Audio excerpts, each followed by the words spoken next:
I may have to get off work being done outside. Okay. May have to run or get off the call, but I will certainly listen to the video if I have to get off the call. Oh, that's fine. That's fine. That's fine. Yes, sir. Be to Allah. Oh, wait a minute. And Brother Lukman, I was about to get you, brother. I was about to get you. I see. I know, listen. Assalamu alaikum, I'm sir. working in the background, but you got my full attention. Okay. So, Be yes, to sir. Allah. Okay. So here's the two things we'll strive to cover today. Problem number 2.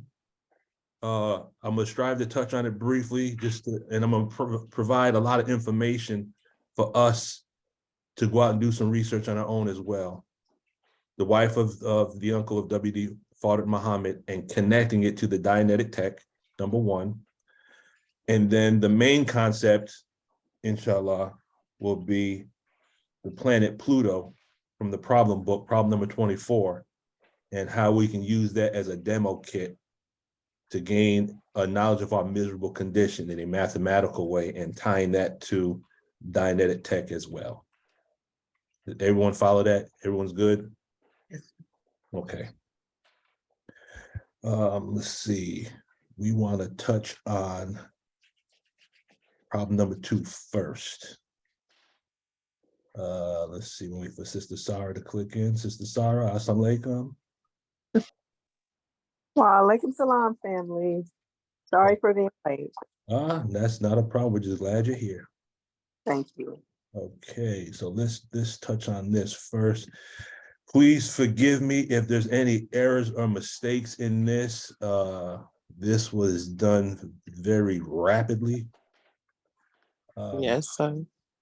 But anytime I get an assignment, I'm anxious to see what it is that I might be blessed to see as well. So let me do my DJ skills here. Got to open up this computer. Okay, now I can see everybody here. Okay.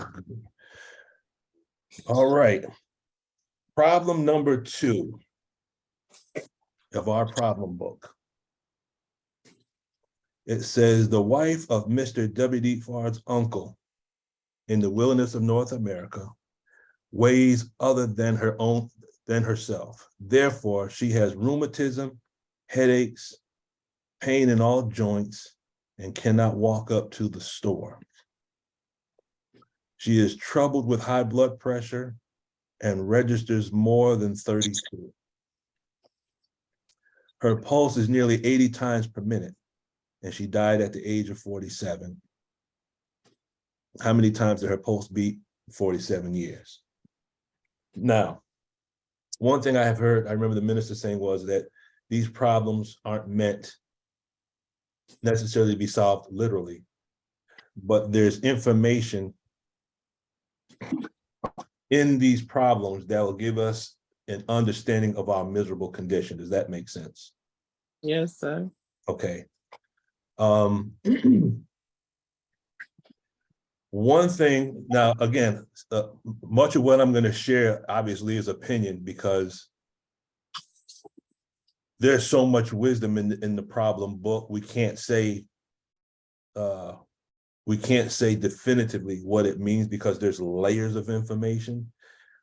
I believe each one of us, as we go through the Supreme Wisdom in the problem book, we find that which we need to elevate on a mental level. Does that make sense? Yes, sir. Okay. And if anyone has anything to share about the problem book or the Supreme Wisdom that you have heard the minister say, that will provide what we call the stable datum to give us what we need to go a little further. Who else just came in? Sister Fatah, brother Fatah. Oh yeah, brother Fatah, you're gonna be ready for this one today. So I'm like, brother Fatah, I think you're gonna enjoy this, brother. Now, where we see pulse registers more than 32, okay? In holistic medicine, they have what's called the pulse pressure. The pulse pressure is not used as much in Western medicine, but in holistic medicine, it is used. And what the pulse pressure is, what registers more than 32, is when you take the top number, which is called your systolic, and you take the bottom number, which is called the diastolic, and you subtract, the result or the difference between those two numbers is called your pulse pressure. So if an individual has a pulse of, say, 120 over 90, 120 subtract 90 gives you 30. Does that make sense? Okay. Yes, sir. And that 30 is called your pulse pressure in holistic medicine. When your pulse pressure registers more than that number, and this is based on those of us who is familiar with Dr. Lila Africa. Okay, he wrote a couple of books. I was blessed to receive a certification from him in holistic medicine through his school back in 2000, I think it was 2008. So what I'm sharing with this is based on the teachings from what Dr. Lila Africa had provided. And anything more than 32, as far as pulse pressure, when a holistic practitioner detects that, that's a sign that there's something else that's going on systematically. Now, how do you understand pulse pressure? Well, if you look at a car, let's use a car as a demo kit. And we've posed this question before, but when you take a car, what harms the car most? City mileage or highway mileage? City mileage. City mileage. And the reason why is when you're driving in a city, you have constant start, stop, correct? Mhm. Yes, sir.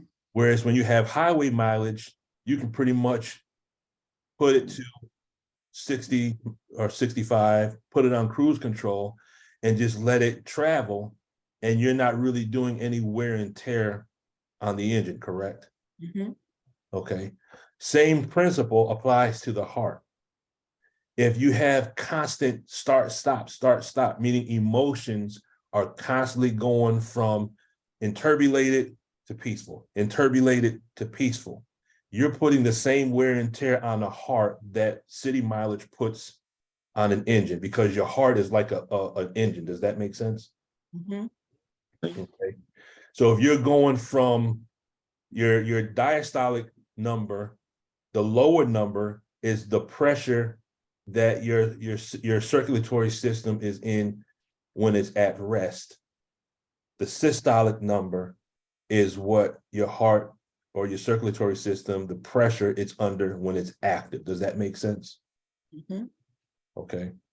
So registering more than 32 from the perspective of holistic medicine is an indication that there's something going on the spiritual level, because holistic medicine takes everything into consideration, not just what the physical body's doing, but a holistic practitioner will speak to you about how is your relationship going, how is your job going, what are other things going on in your life, and it takes all those variables to make an assessment with regards to what is going on from a medical standpoint. Does that make sense? Yes, sir. Okay, Brother Wadud, am I good so far? Yes, sir, you are. Okay, thank you, brother. So real briefly, we're going to look at this problem, but we're going to look at it from a Dianetic standpoint, as well as we're going to hit another lesson in our Supreme Wisdom that provides a wonderful formula that actually we can use in many, many different facets of life, but we're going to use it specifically for the topic of the wife that weighs other than her own self. Now, we understand the word weigh. We can look at it from two different perspectives. One is a physical weight, and the other could be a mental or an emotional weight. Does that make sense? Yes. Okay. And typically, if one is overweight physically, that is a sign that they're carrying a lot of weight mentally and emotionally. Does that make sense? Mhm. Okay. So in holistic medicine, the basic premise is the body's telling you what's wrong. You just have to learn the language of the body. Okay. Mm-hmm. Let's see what else. 32, she died. Okay, so that's the basic problem in the problem book. I'm going to pinpoint you to 4 books if you want to take a deeper study to get some data that will marry wonderfully. I haven't completed, of these books, I've only completed the one, Science of Survival. The other 3 I'm in the process of studying. The one book here is called Deadly Emotions. Okay. This is an awesome book, very inexpensive. Oh, give me 1 second, family.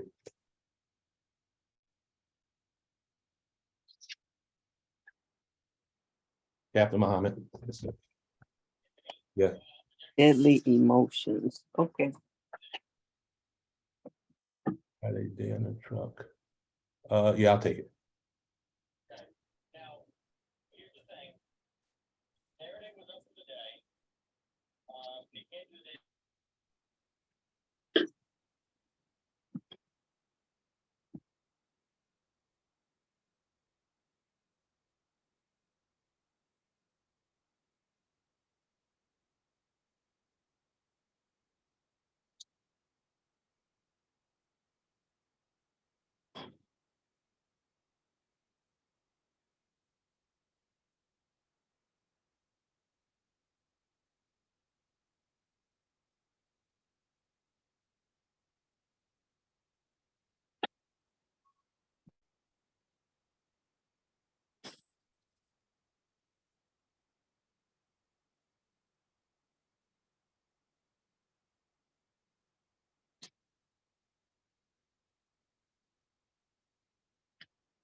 Oh, my apologies, family. My phone is never off. On call 24/7. Okay, where was I? Okay, so Deadly Emotions. The main premise, main concepts, what I did was I took the information that was on the cover just to kind of explain each one. And this is gonna give us a foundation that really is connected to the other books. But if you can't read the writing, what it says is it talks about anger and hostility. Mm. Okay. Okay, and how anger and hostility is connected to hypertension and coronary artery disease. Okay. So we know anger and hostility, where is that on the tone scale? Mm. That's below 2.0, right? Mm-hmm. So we're around 1.5 or 1.1, correct? Yes, sir. Okay, so automatically, you know, if you're dealing with someone from the standpoint of the Hubbard Chart of Human Evaluations, which is given in Science of Survival, and you can locate them on the tone scale. The thing about that book is that if you can locate someone on the tone scale, you can pretty much go straight across the chart and learn everything there is to know about that person, correct? Yes, sir. Okay, so as soon as you know someone is suffering from chronic re-stim of anger or chronic re-stim of hostility, 9 times out of 10, if you ask them about their medical history, there's a great probability that they're going to suffer from hypertension or coronary artery disease, correct? Yes, sir. Then the next part is talks about resentment, bitterness, unforgiveness, and self-hatred. Well, hell, that probably explains almost everyone in here on some level, either presently or from the past. Mm-mm. Okay, because as much as we want to think that we have let go of the past, we probably Mhm. carry some resentment, some bitterness, some unforgiveness, correct? Yes, sir. Okay, self-hatred. Absolutely. And self-hatred is which flow? Remember the 4 flows? That would be flow zero. Zero. Flow 0. Yes, ma'am. Yes, ma'am. No. Flow 0. Okay. And those emotional states are connected to autoimmune disorders, rheumatoid arthritis, lupus, and multiple sclerosis. Mm. See, basically what's happening is this. Thought, which is based on perception, is translated into the chemistry of the bodies called hormones. Does that make sense? Absolutely. And hormones translate into sickness. Mhm. Mm-hmm. See, L. Ron Hubbard was talking about this back in the 50s. Modern technology is verifying what he already taught on. Mhm. But to make L. Ron Hubbard seem as though he was crazy and weird and eccentric, it could have been done to disregard what he already presented years ago. It's no different than scientists today talking about intermittent fasting and 1 meal a day. Where'd you get that from? You're just plagiarizing what the messenger taught years and years and years before you even knew what intermittent fasting was. Mm. Okay. Let's see what's next. Then it says, then when you deal with anxiety, okay, anxiety is connected to irritable bowel syndrome, panic attacks, mitral valve prolapse, and heart palpitations. Yes, Lord. Go ahead, Sister Angela. I said, okay. 2 things that kind of born this subject matter. Mhm. And really, I didn't see both of them until today. The first thing, and I think it's connected to Pluto on this level, which you talked about. You talked about the believers from the first that ended up in an insane asylum. Mhm. Okay. And this line is so fine. What's the difference? And I think I don't know if I'm answering, but it appears to be the difference between being lost and being angry creates the different conditions, because today believers are dealing with these diseases. Mhm. And I had to answer, and I spoke up for us auditors.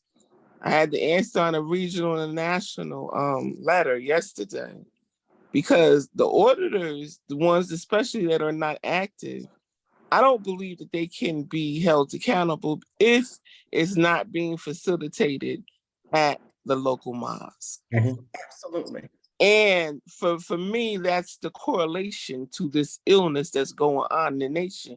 We are seeing more deaths than we ever seen or even heard of in the Nation of Islam.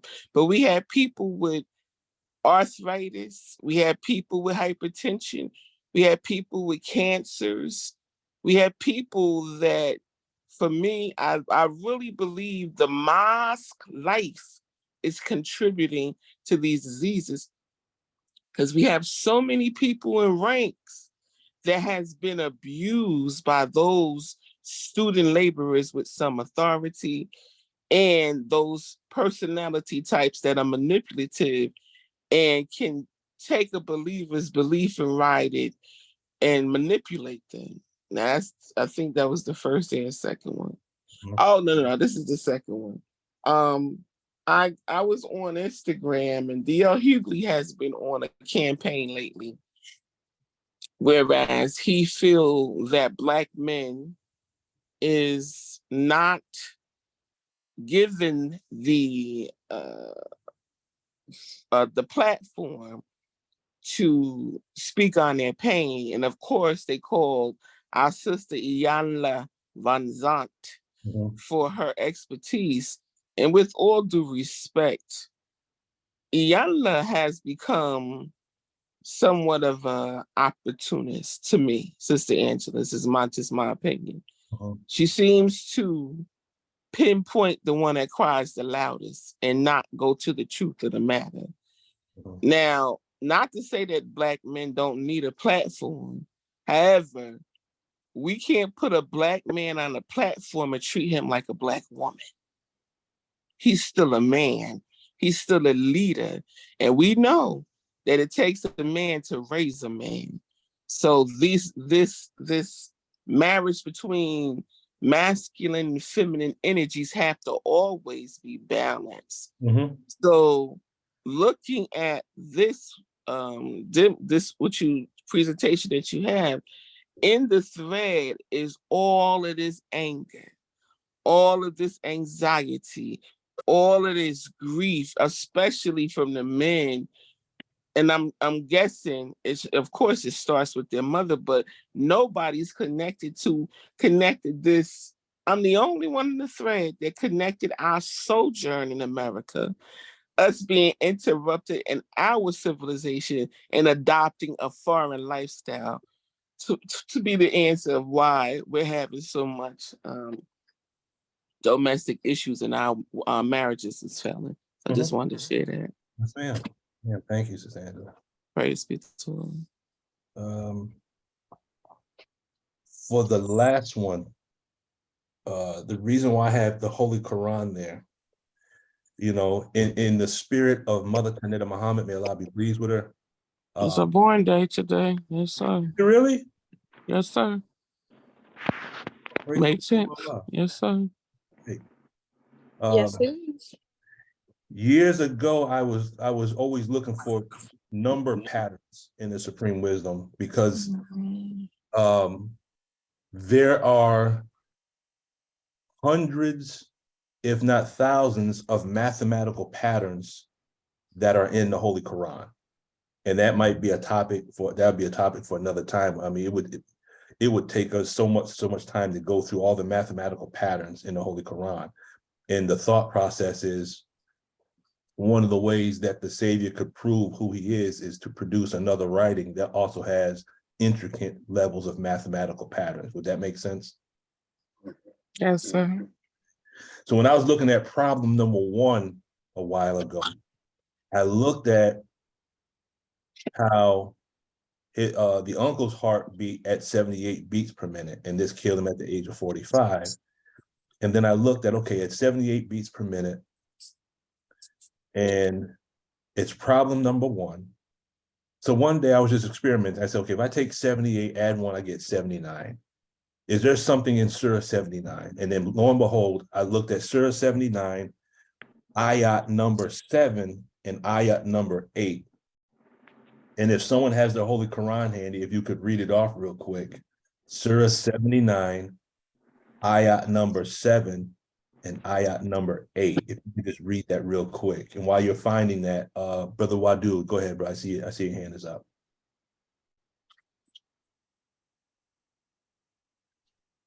Yes, sir. Very quickly, while I was online, I wanted to bear witness to the emotion and the physical with the pulse pressure. That the pulse pressure, as you correctly identified, is a measure of what they call systolic and diastolic.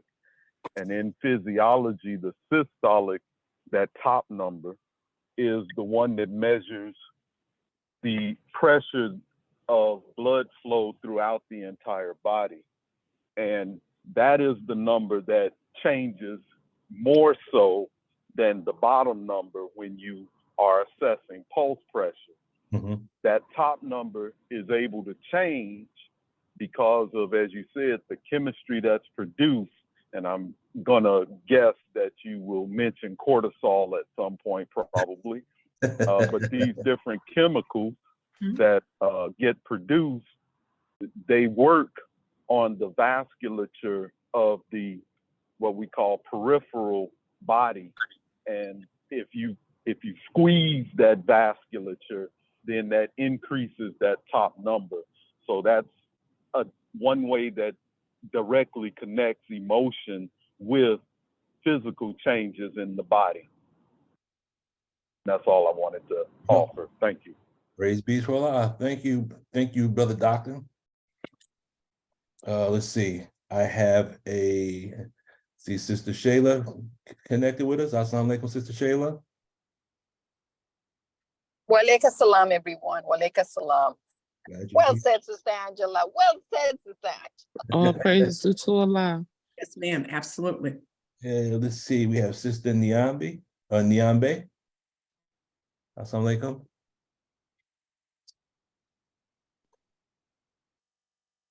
I have a Sister Ruth.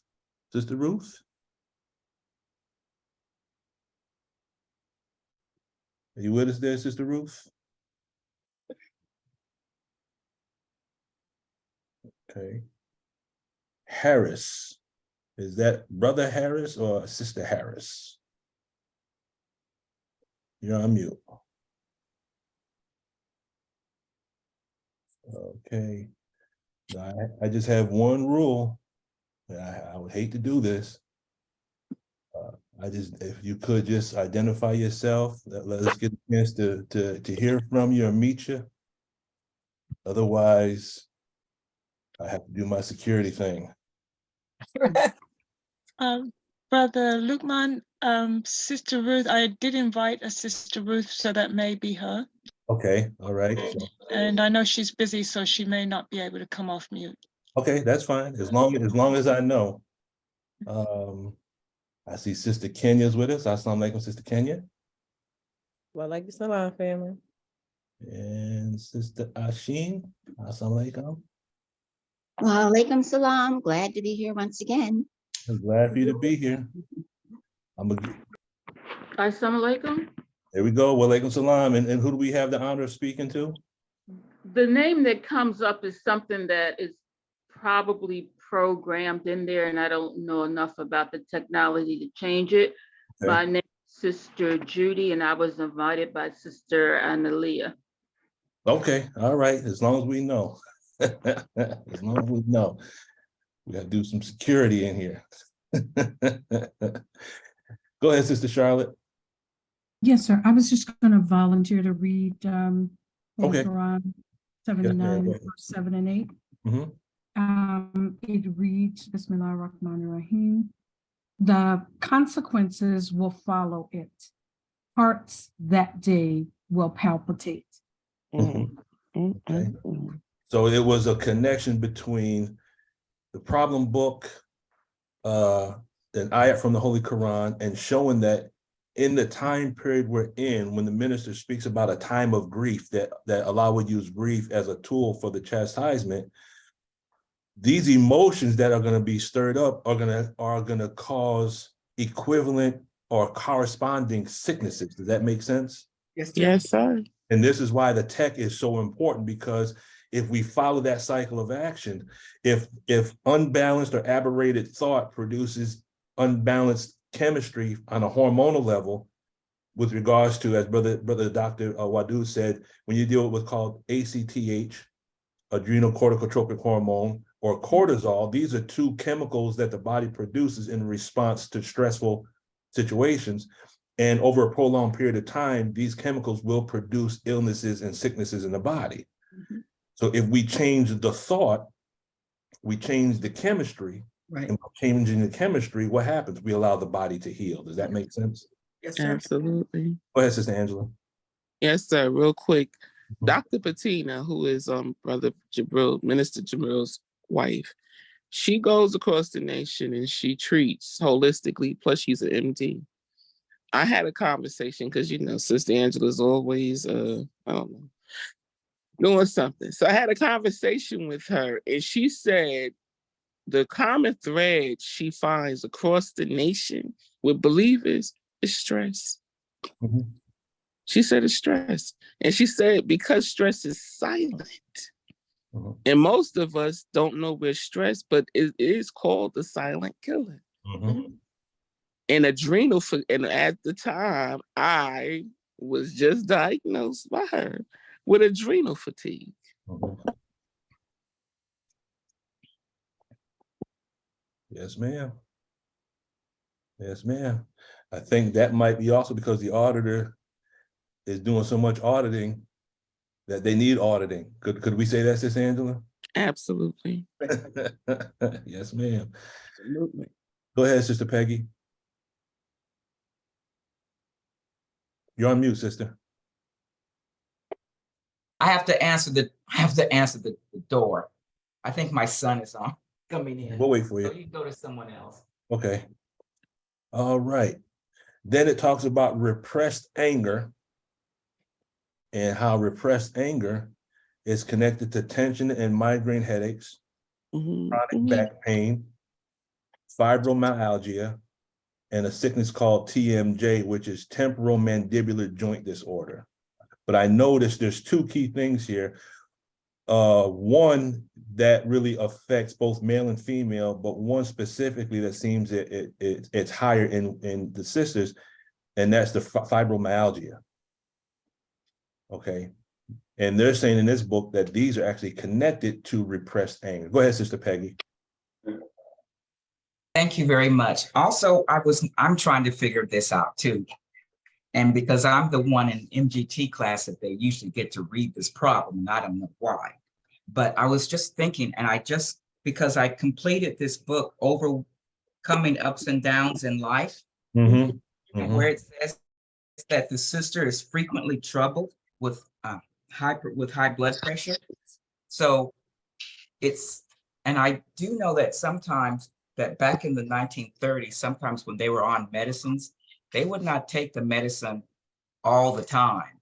They would take it when their blood pressure got high, but I don't know how they noticed that unless it caused them to go to the doctor. But in the book, we talk about potential trouble source. And people that are also a potential trouble source are connected to people that are ill, and their illness goes up and down like this, like a, what is that called? A roller coaster. It's like a roller coaster. And if you look at an oscilloscope, well, you don't do that for your blood pressure, but it is as though she's being audited or someone is looking at her or observing her. And then the instruction would be every time she gets troubled, I want you to take her blood pressure, and then her blood pressure's up. It doesn't go up all the time. It's not up all the time. It goes up and down, up and down, up and down. And that's what that reminded me of, a person that was a trouble source, and the trouble source is always connected to someone who is sick. And then the trouble source or the potential trouble source is always connected to the suppressive personality. Now let's see if we can connect that from the perspective of the Holy Quran. Yes, sir. Because when you look at, and this is something that we were blessed to share probably about a year, maybe 2 years ago. There's a surah. Well, let me put it this way. When you look at the SP, the suppressive, and the potential trouble source, how those two are connected, correct? Yes, sir. Okay. That parallels with the concept that the lock and the engram are always connected, correct? Because the lock rests on the engram. The engram is the foundation of the lock. Does that make sense? Yes, sir. Okay, but now if we look at that from the perspective of the Holy Quran, if we were able to take any ayats from the Holy Quran and use them like a demo kit to explain that concept, you have what's called the surah, and I can't remember which surah it is, but let me see if I can pull it up real quick. It's Surah 111, Abu Lahab. Okay. And Abu Lahab, it talks about Abu Lahab, and it also talks about his wife, the bearer of slander. Upon her neck, a halter of twisted rope. We went through and then we cleared the terms in Surah 111.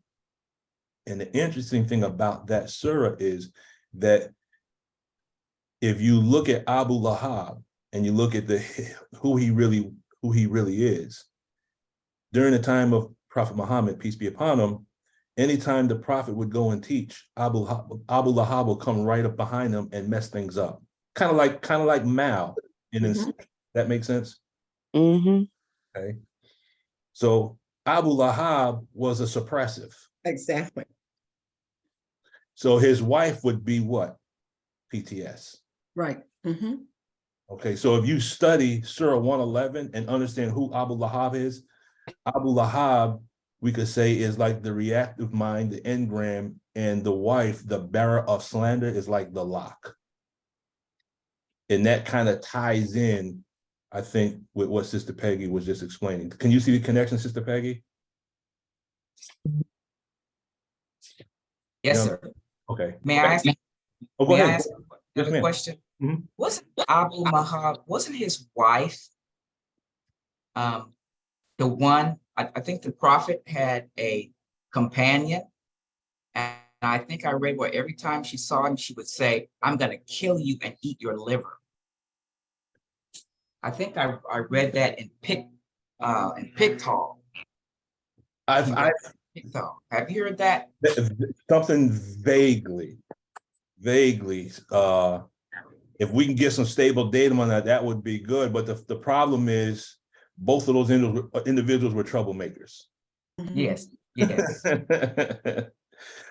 And to understand the relationship between Abu Lahab, his wife, and the prophet is also to see from the perspective of a demo kit, the relationship between an engram and a lock, a suppressive, and the PTS. Does that make sense? Okay. Anyone else before we go forward? What does PTS stand for? Potential trouble. Trouble source. Oops, sorry. Potential trouble. So what brother Lukman, what comes to my mind is Abu Lahab is like an agent. You can see, you can look at it like that. And the potential trouble source would be what the weak believer. Because Okay. those are the ones that the agents make into hypocrites. Right. Unless they get stronger. So that's what came to my mind when you were explaining that. I can accept that. Yes, ma'am. Because certain people won't go after those that have the image of being the strong believer because they already know they're going to get cussed out. And you already know I'm going to report you. So you know not to step in this direction. And that's why the minister says that sometimes they will sift. They will sift the believers. You drop a little comment to see, okay, the minister taught it like this. He says, if you notice a snake, when a snake is sticking its tongue out, what's the purpose for the snake to stick its tongue out like that? Like testing the atmosphere to see what it can pick up. Right. That's how the snake smells. It sticks the tongue out, it grabs the molecules and pulls them in, and it gets a sense of its environment by sticking its tongue out. Well, individuals do the same thing. They stick their tongue out by speaking to test the atmosphere of the believers around them. And by dropping certain information out there and how you respond, someone who's trained in that can pick up whether you're strong or weak in belief. So they know where to plant the nurse knows where to stick the needle at. You understand what I'm saying? Yes, sir. Sister Shayla, go ahead. I'm not the teacher here. I just wanted to put, when the believer understand what a suppressor is, how it operates, and most of you see it, you've been in it, and you can't name it. But not just a suppressor, but a type 2. You will worship the ground that Louis Farrakhan put you on when he put us onto Dianetics. The nation is full of people like this. A suppressor, type 2, is a person. It's always a person. It's always a person. I said that 3 times. It is very, very important to understand that aspect. So you would have less trouble and you will arrive at a different point of view in your own life. This is this part of the tech, it's really important because all of you, you want the betterment of yourself and of our people. And some of us are in love with type 2s because by nature, we are good people, but not, some of us are damaged beyond repair. And I'm not the judge of that. Allah is the judge of that. But it's very, very important that you take it upon yourself to learn what a type 2 is and how they operate. Sister Peggy, you got a caveat of that in the ups and downs of life. That's the easiest way to get access to that. And never forget that, believers, that a type 2, it's always a person. It's not a thought, it's a person. Thank you, Brother Lukman. Oh, thank you, Sister Shayla. Thank you very much. Thank you. And quick question, Brother Lukman. When you say type 2, that right there is new to me. So what is a type 2? Sister Shayla, would you like to go into some detail with that one? I can't go into the details, but I'll say this.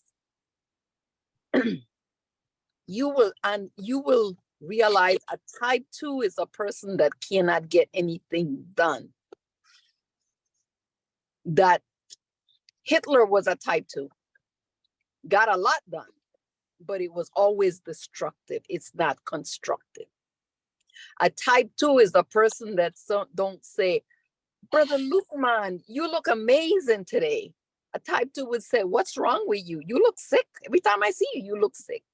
That's you got to understand. People compliment you. Oh, that's a beautiful, oh my God, you look so beautiful. But you know, I think you would look better in something that you know. A type 2 is somebody that cannot give you a compliment, always speak in generalities, always blame others, never take responsibility. Always put it over there, never over here. A type 2 will always give you bad news and with a smile. That's how you start to identify what a type 2 is. These people end up these people put good people like you and me into institution because we go crazy. Travis crazy. I want you to understand this. They put people like you and I into institution because we can't rationalize the mind of Satan. And when it comes in our color, it's even harder to. And usually they are in position of authority. A lot of them are in position of authority, but a lot of them live below on the tone scale. Put someone on the tone scale and you'll find your type 2. They never accept they're wrong. That's a big giveaway. They're never wrong. That don't mean all men are type 2, because a lot of men that I know don't accept that they're wrong. It's part of their nature to be God. Get it? But things of that nature. If you look in the book of ethics, it gives you all the characteristics of a social and an antisocial. Because an antisocial I do know. So that will give you your type 2s. And it does, and they usually get themselves next to position. Never them the position, but next to the position. And they always misfeeding information, always acting in confusion, causing others to be confused. They always sick around people that are they are always making people sick by their invalidation of them, of the person. Like Brother Lukman, great class. This person would never tell you great class. They would say, I don't know what's wrong with them people on your class because, gee, you see, the doubter, that type of person. No, I'm using my own language, not LRH, but that's where you find it. You'll find it and you put them on the tone scale and you'll see it. It doesn't mean that we have some of these traits. All of us have some of these traits, but we don't have all of them. The type 2 will have all of them. If you know, they will blame the government for everything. They'll kick the car, somebody else's car, they bang the door, hit the car, never leave a note for the person saying, I did this. No, you'll see them, you know them. And if you know their characteristic, you'll find them. Don't go looking for them. Because if you don't know how to deal with them, they will make you very sick. Learn. They will make you sick because they will invalidate you in a nice way. You go to pay your charity and they says, this is not a bank. Why would you bring us $100? That's not what a secretarial window is supposed to say to a believer. That's a suppressive act. And suppressive act invalidates you. You are a God. Either you know it or not. Your spirit, if you want to call it that, what it get invalidated, it get hurt, it get bruised. And being the good believer and applying the teachings of the Honorable Elijah Muhammad, you are patient, you are prayerful, you are dutiful, and this person for 10, 15, 20 years have done the same thing. Are you okay, Sister Sharon? Yes, I am. Okay, I just wanted to just check on you for a few minutes. I'm talking a lot because I see this. You're how it releasing. affect the believers, and because we have military structure, you can't always check it. Because we are a nation. We're gonna see about that. How about that? But we are going to change that. That's why we are becoming very skilled in this technology. Yes. So we can elevate the believers and therefore elevate our future, because there come the young. And that's all I'm going to say. I hope I give you enough math so you can start studying. Assalamu alaikum. That answer your question, brother? Yes, you know, I ran up against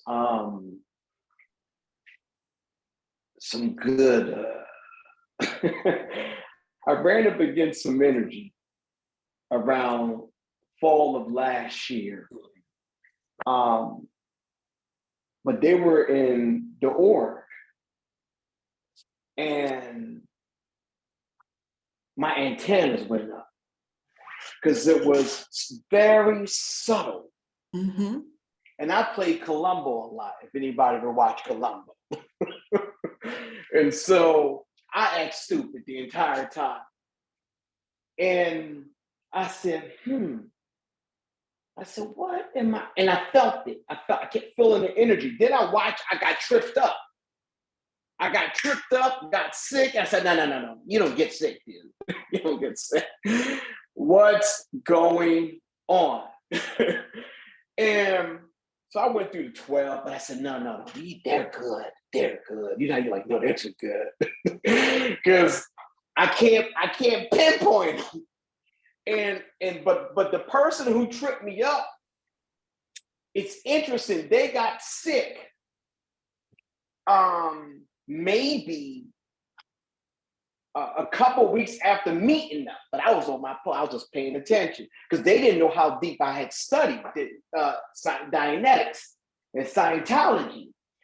And so as y'all were talking, there's a couple of things because I'm monitoring my life and making sure I am not becoming a PTS. I'm not walking into it, but also I've saw people who are very skilled SPs, very skilled. And I had to kind of back off. I said, let me back off because there's another level going on. So I'm just paying attention and learning. And thank you, brothers and sisters. To take a part of what Sister Shayla said and put it in the language of the minister. The minister spoke about the moon and how it has a dark side and a light side. And that our focus should be on the light side because that's the side that ripens the fruit, correct? That's right. But you have individuals that are concerned about the dark side of the moon. Does that make sense? Can we see the comparison there? Yes, sir. So, Sister Shayla, if I'm correct, that type of person is more interested in the dark side of the moon than they are with the light side of the moon, correct? Using that language. You still with us, Sister Shayla? Maybe she stepped away from you. Let me ask real quick, who is area code 609? 609. Area code 609? That's New Jersey, I know. That's South Jersey. Okay. If area code 609, if you could just let us, if you could just introduce yourself to the group. Please don't make me. Brother Lukman, that is, I hope she doesn't mind, that is Sister Carolyn Muhammad. Okay. That is correct. That's my sister. Okay. Yes. Assalamu alaikum. All right. Not a problem, man. Go ahead, Sister Angela. Yes, Sister Shayla brought up a couple of things and closing the gap, but more importantly, and I studied neuro-linguistic programming, and basically it is an introduction into something that the Honorable Minister Louis Farrakhan says a lot. He says words matter. And this type 2 that she was talking about, I realized in neuro-linguistic programming, we can be our own type 2 to self. For instance, and this is very, very fine. Some of us have sweet tooth, some of us have a salty, crunchy type of appetite. And we'll say something like, man, I gotta stop eating these cookies. or I gotta lose 10 pounds. I'm too fat. And in the laws of neuro-linguistic programming, that was a negative. That's not how we speak it into existence.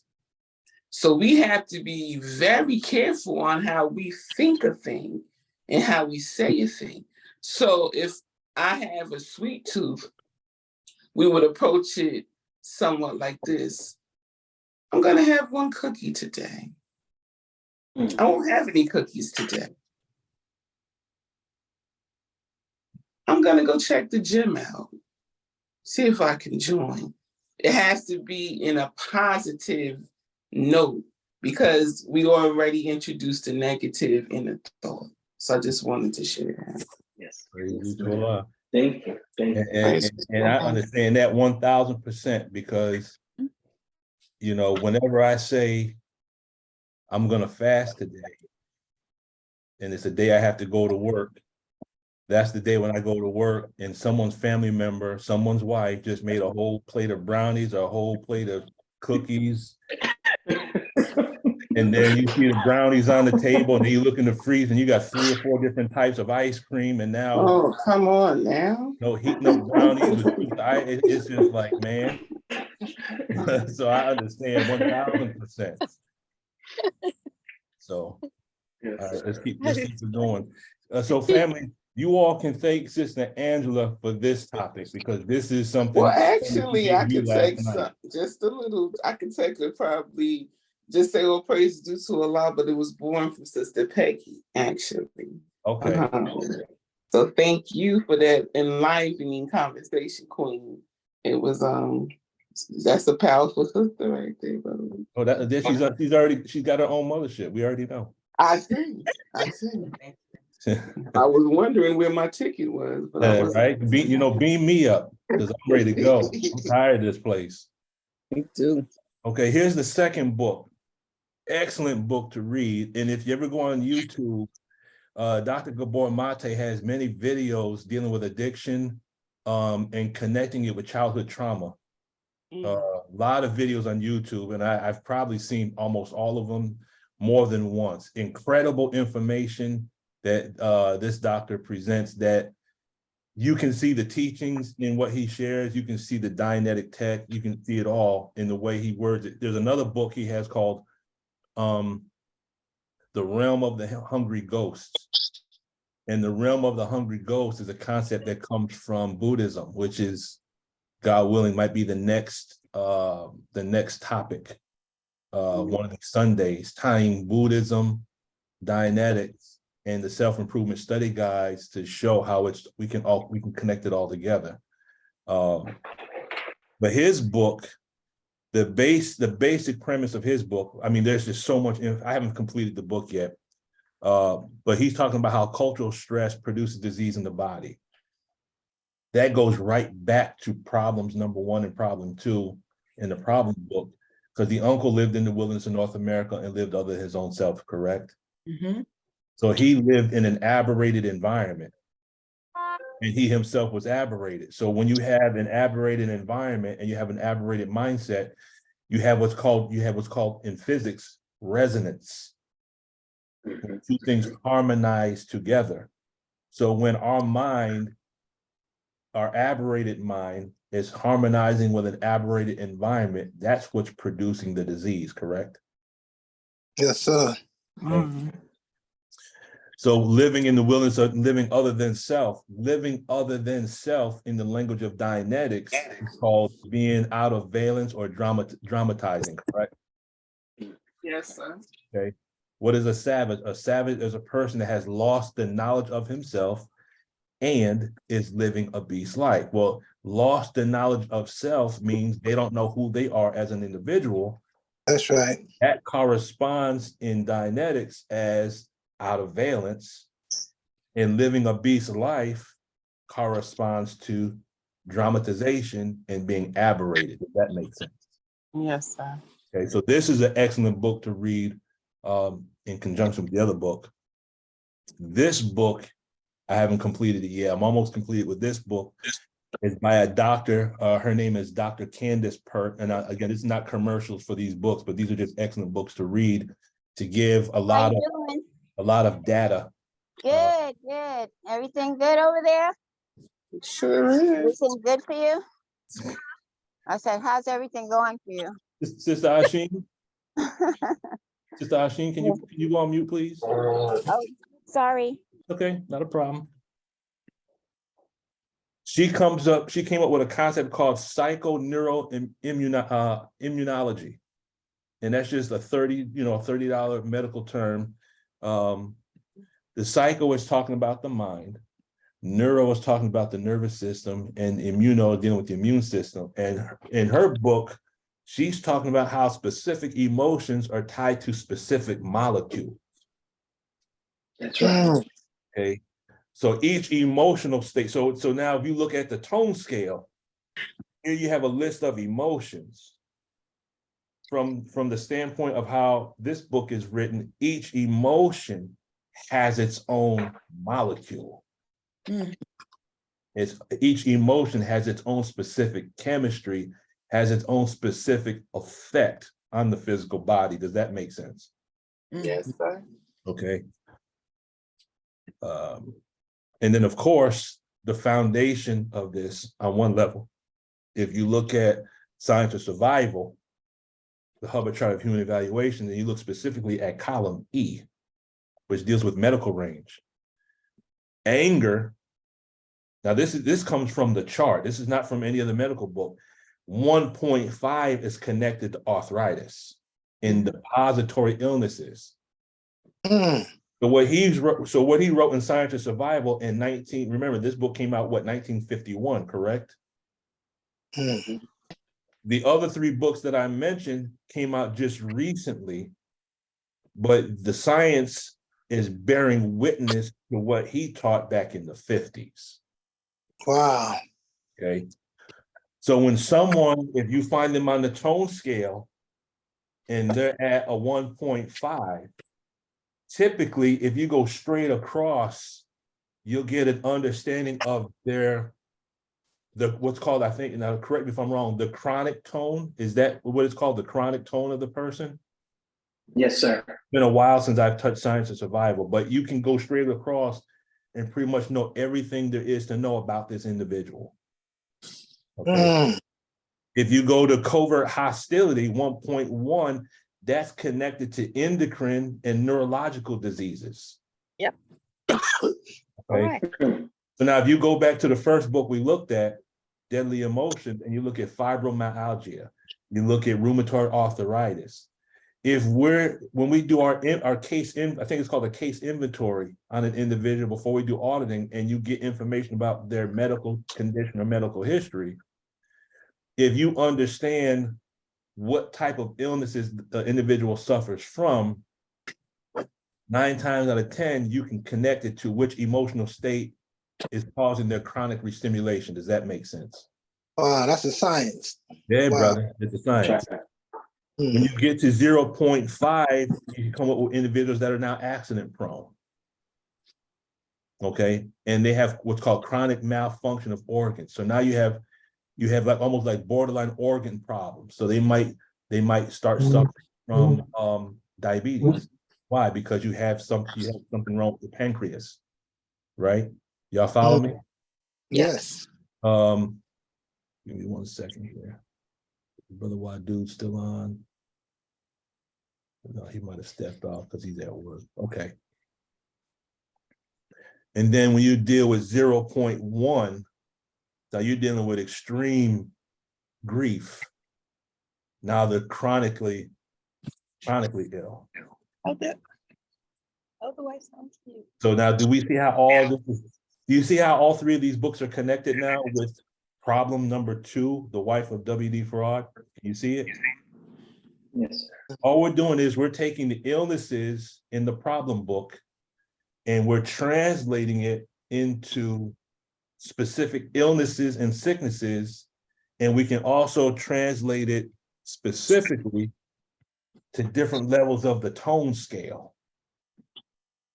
Do y'all see it? Okay.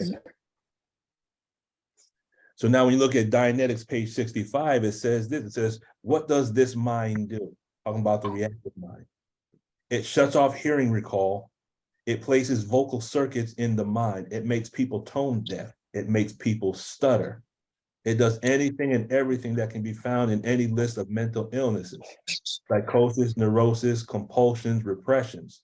What can it do? It can give a man arthritis, bursitis, asthma, allergies, sinusitis, coronary trouble, high blood pressure, and so on down the whole catalog of psychosomatic ills, adding a few more which were never specifically classified as psychosomatic, such as common cold.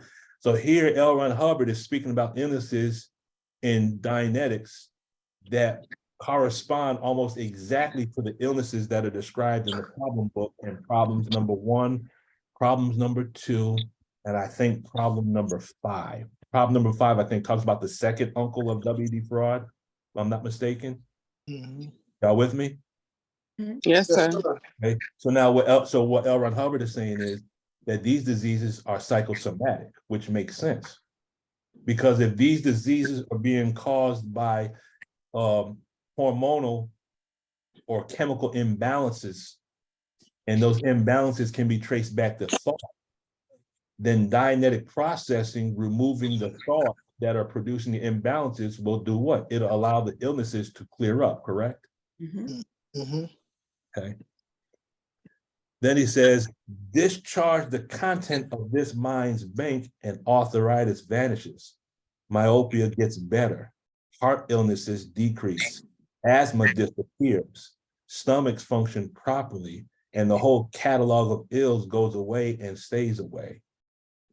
Now, one thing I will mention, this is something that I learned from Dr. Lila Africa, was that whenever you deal with respiratory problems, you deal with asthma and different illnesses dealing with the lungs, that's connected to repressed emotion. Okay. You know, repressed emotion. He talked about certain foods we have craving for are connected to certain emotional states. Okay. Does that make sense? Yes, sir. So we're trying to get from the food that we're not getting from life. Mm. And that's why it's hard for us, for some of us, to stay on one meal a day or to do one meal every other day. It is difficult to do that because whatever we're lacking from a relationship standpoint, we're trying to get it through food. That's right. That's Yes, right. sir. Yes, sir. So this is the last part of part one. What makes rain, hail, snow, and earthquakes? Now in this is a formula. Once you understand the formula in this, this is applicable on so many different levels. And we're going to show how we can apply this to what we're talking about. It says the sun draws this water up into the earth's rotation, which is called gravitation, in a fine mist that the naked eye can hardly detect. But as this mist ascends higher and increasing with other mists of water in different currents of the atmosphere, until when she becomes heavier than gravitation, then she distills back to the earth in the form of drops of water or drops of ice, which depends on how heavy the mist was in the current of air it was in. Now, look at this like a formula. This describes exactly what we're talking about when we look beyond the words and look at the formula or what the words represent. How this is applicable to what we're speaking of is this. Certain environments, certain people, and certain words are going to gather in our mind in a fine mist that the naked eye could hardly detect. Does that make sense? Yes, sir. Okay. This is called restimulation. And if we're around certain people, certain places, certain words over a prolonged period of time, this is called chronic restimulation. Mm. This is going to gather in the mind in a fine mist that the naked eye can hardly detect. We don't even know we're going down the road of aberration. And this might be the reason why we get to a certain point where we'll go a stretch of a couple of days and we won't even make salat, not realizing we're missing our salat, not because we don't have the desire to pray, but we got some unseen mist that has gathered in the current of atmosphere of our mind that has got us to the point where we can't make our salat because we're so suppressed. Mm. And then what happens is the people, places, and things and words that have gathered distill back into the body in the form of illness. Does that make sense? Absolutely.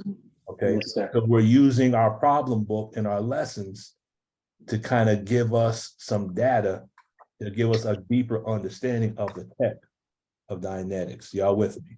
Yes, Yes, sir. sir. That is it for part one. Excellent. Go ahead, Sister Peggy. You're on mute, Sister Peggy. Is the she the water?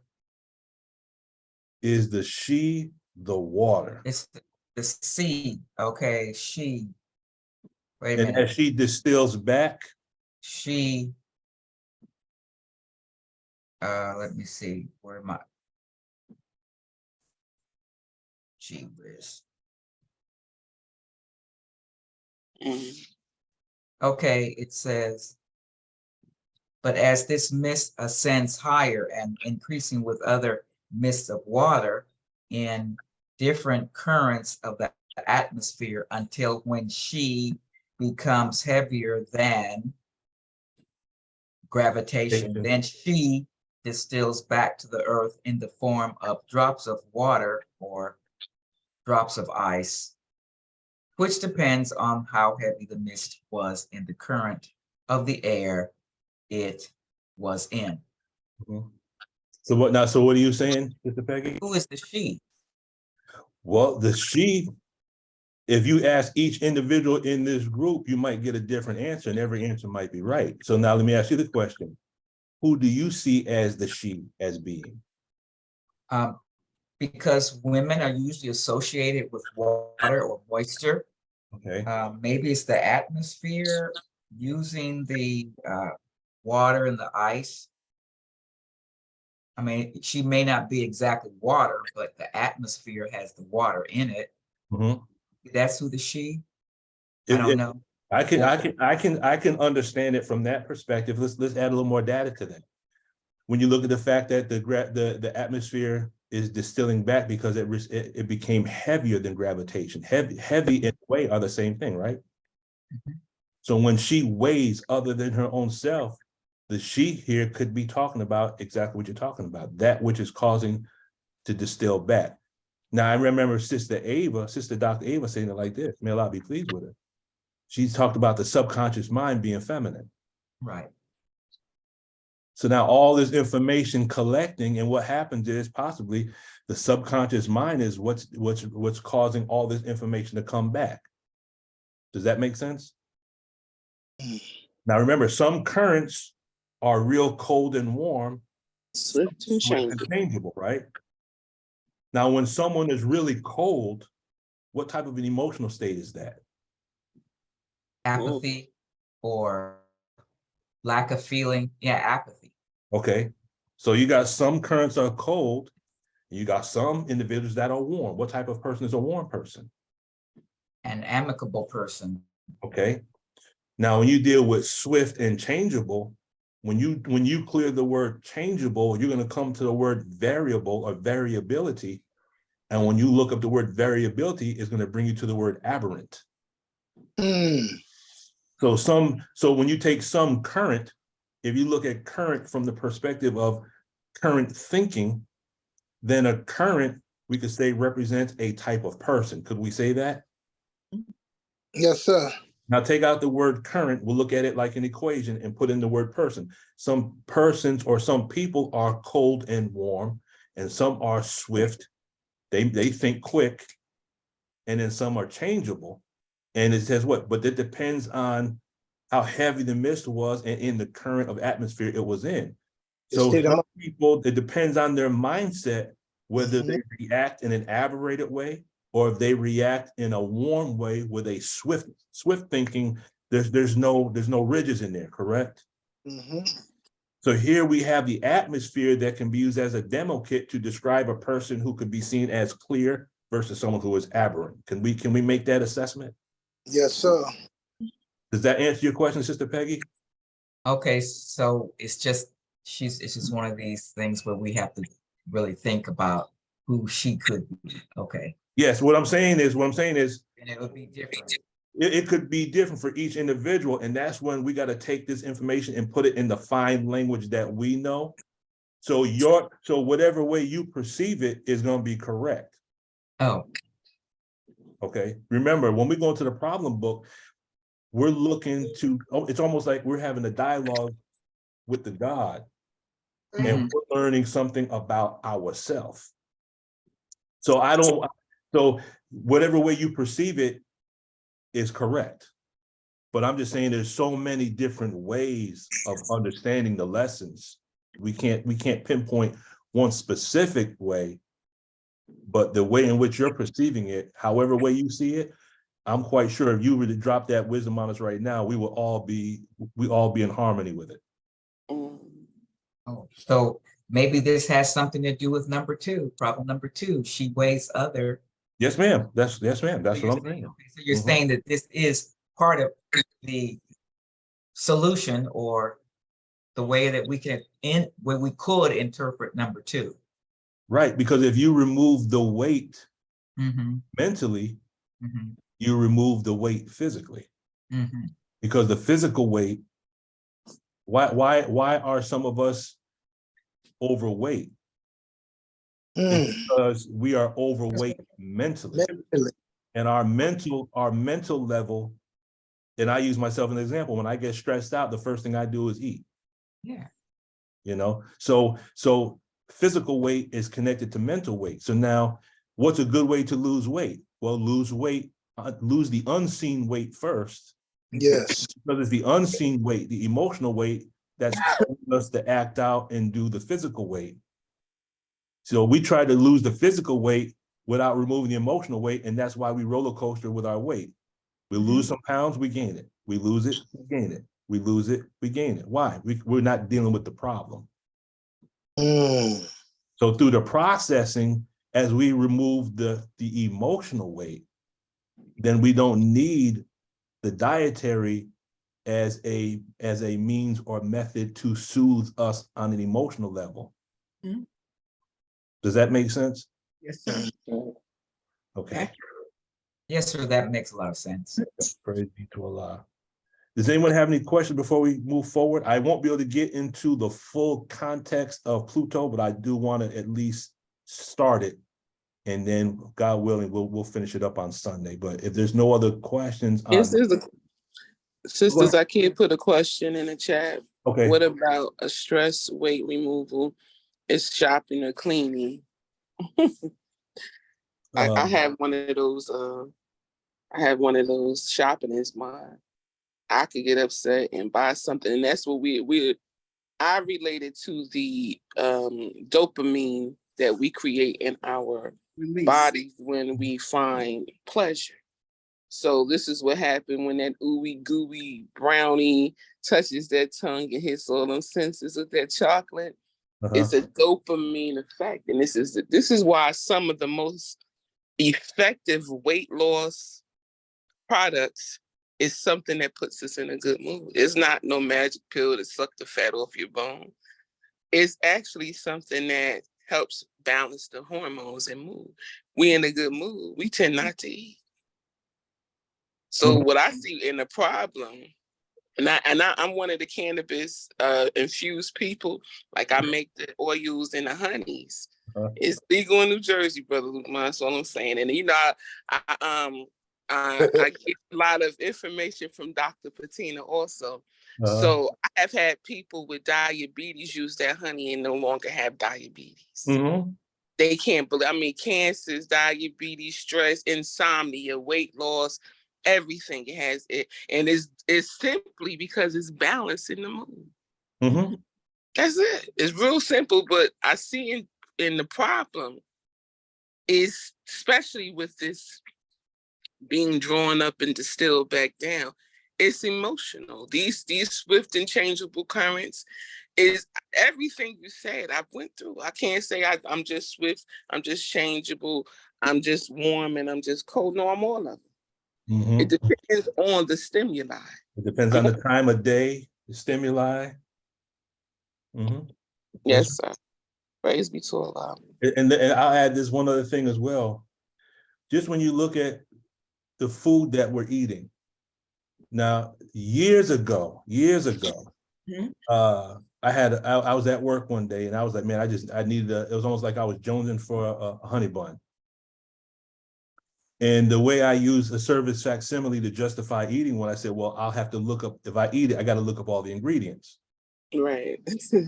So now when you look at the ingredient, now I'm gonna use this one specifically because I remember the specifics. It was a little Debbie honey bun. There was one chemical called titanium dioxide that is in it. Any food that is colored white will usually have titanium dioxide. It's the same thing that you put in white paint. When you paint your walls, it has titanium dioxide. That's why you have what's called titanium white. Does that make sense? Okay. There's a chemical in there called sodium pyrophosphate, which is banned in other countries. And when you look at foods that have the colorings like blue number 5 or red number or yellow number, these things cause chemical imbalances. And I remember there's a quote where the minister had mentioned something about cereal. So there's chemicals in the food that's causing the emotional imbalances. That's how they keep us in this cyclical, phenomena of constantly eating. But the 3 key ingredients that is causing the food addiction is salt, oil, and sugar, SOS. I can't remember where I saw that from, SOS, salt, oil, and sugar. And that's what has us addicted. Because if you can keep us in a state of chronic restimulation, that means we're constantly going to reach for something to find that balance, and the balance never happens. Those of you who understand what I'm saying right now, it's all about chasing the dragon. Oh yeah. Some of us know what chasing the dragon is, right? And I heard about it. It never happens. You can never catch it. And that's what happens on the food level. Okay, and that's why some of us, we were good during Ramadan, but we're back to where we were. We're struggling. I don't know what it is, but I'll speak for myself. I was good during Ramadan, but now maybe it's the combined energy of all the believers. But anyway, go ahead, Sister Anya. You're on mute, Sister Anya.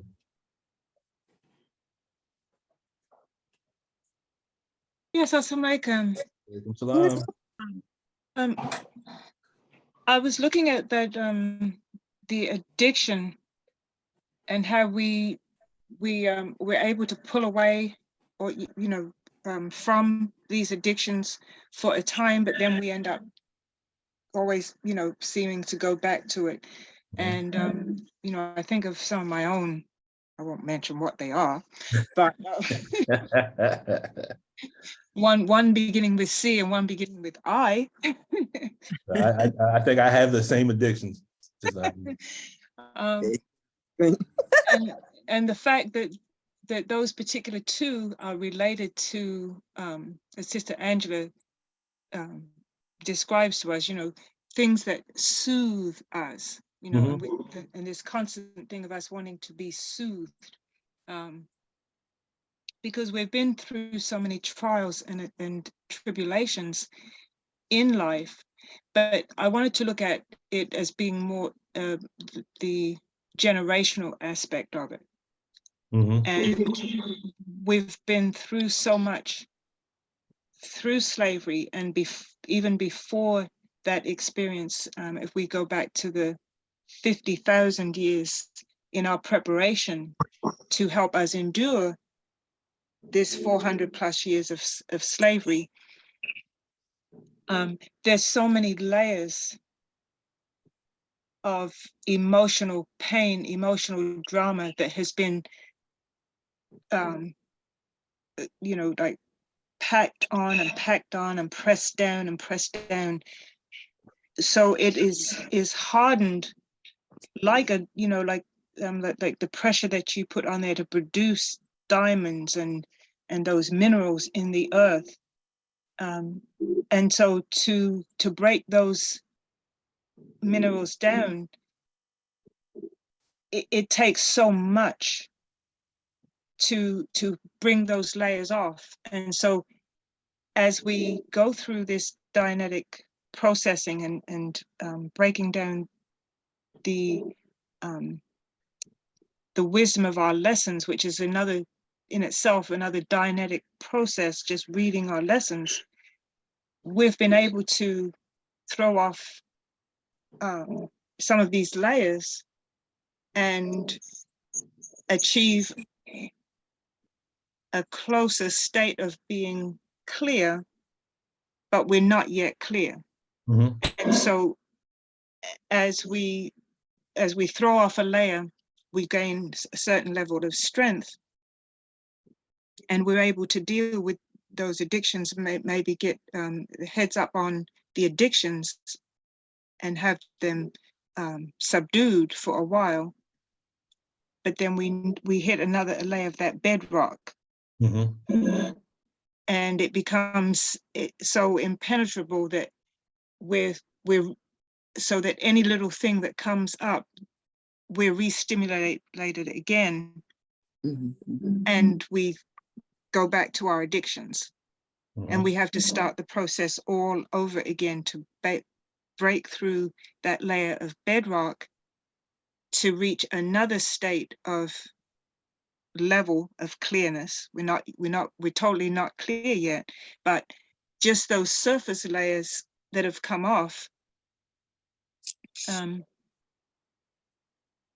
each time a layer comes off, we're maybe able to go a little bit longer of a state of, I can't say clear, but a closer state of being able to see.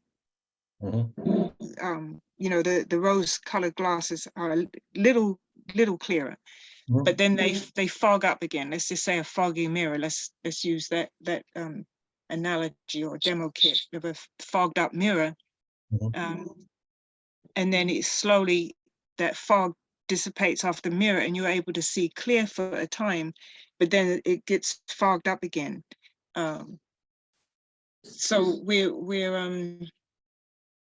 the enemy's world has so much in it to re-stimulate us, that if we don't stay ever constant at the work, the fog gets to the point where it thickens so much that we can't see. If you're driving in a fog and you can't see, but maybe 10 feet, 10, 20 feet in front of you, or where you can be in a fog where you may be able to have visibility of 50 feet or more. So the work is constant. And I thought about it that way as to why we constantly go back to whatever addiction is the one that soothes us. So that shows that the work to pull off these layers is so deep rooted.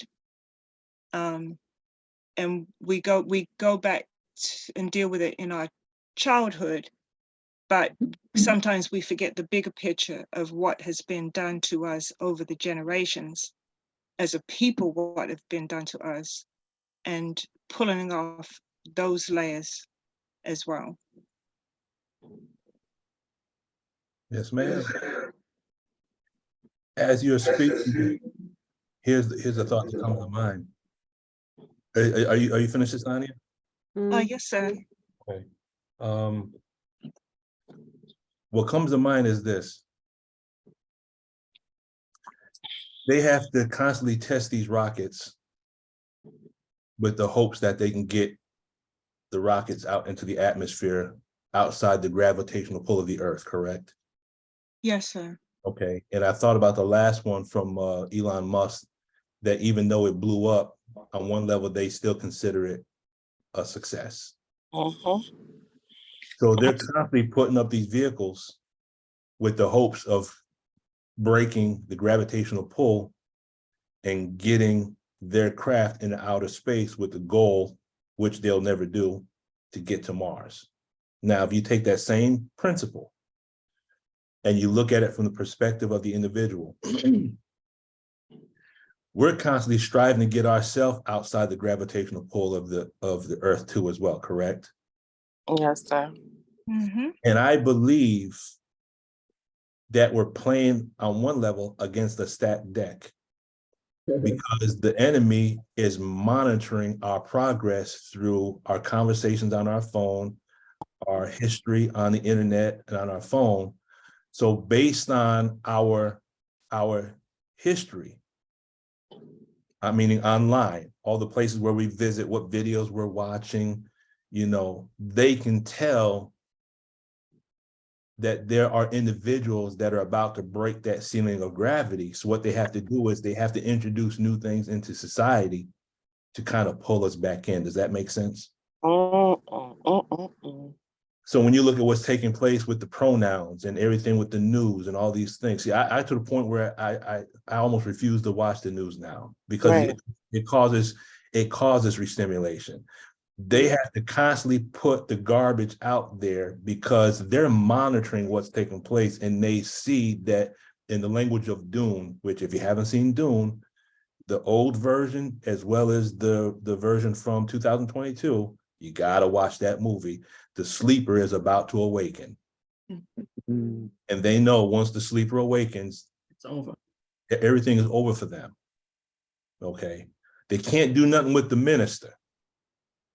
They already tried that. They can't do nothing with him, but they can try to separate us from him. And that, I think, might be part of what we might have to go through in the 3 years of his absence. We have to almost be at the point of be willing to give our life to what we believe in. But the scripture says, if you seek to save your life, you're going to lose it. But if you want to lose it, that's how you save it. But to make a long story short, I believe they're monitoring everything we're doing.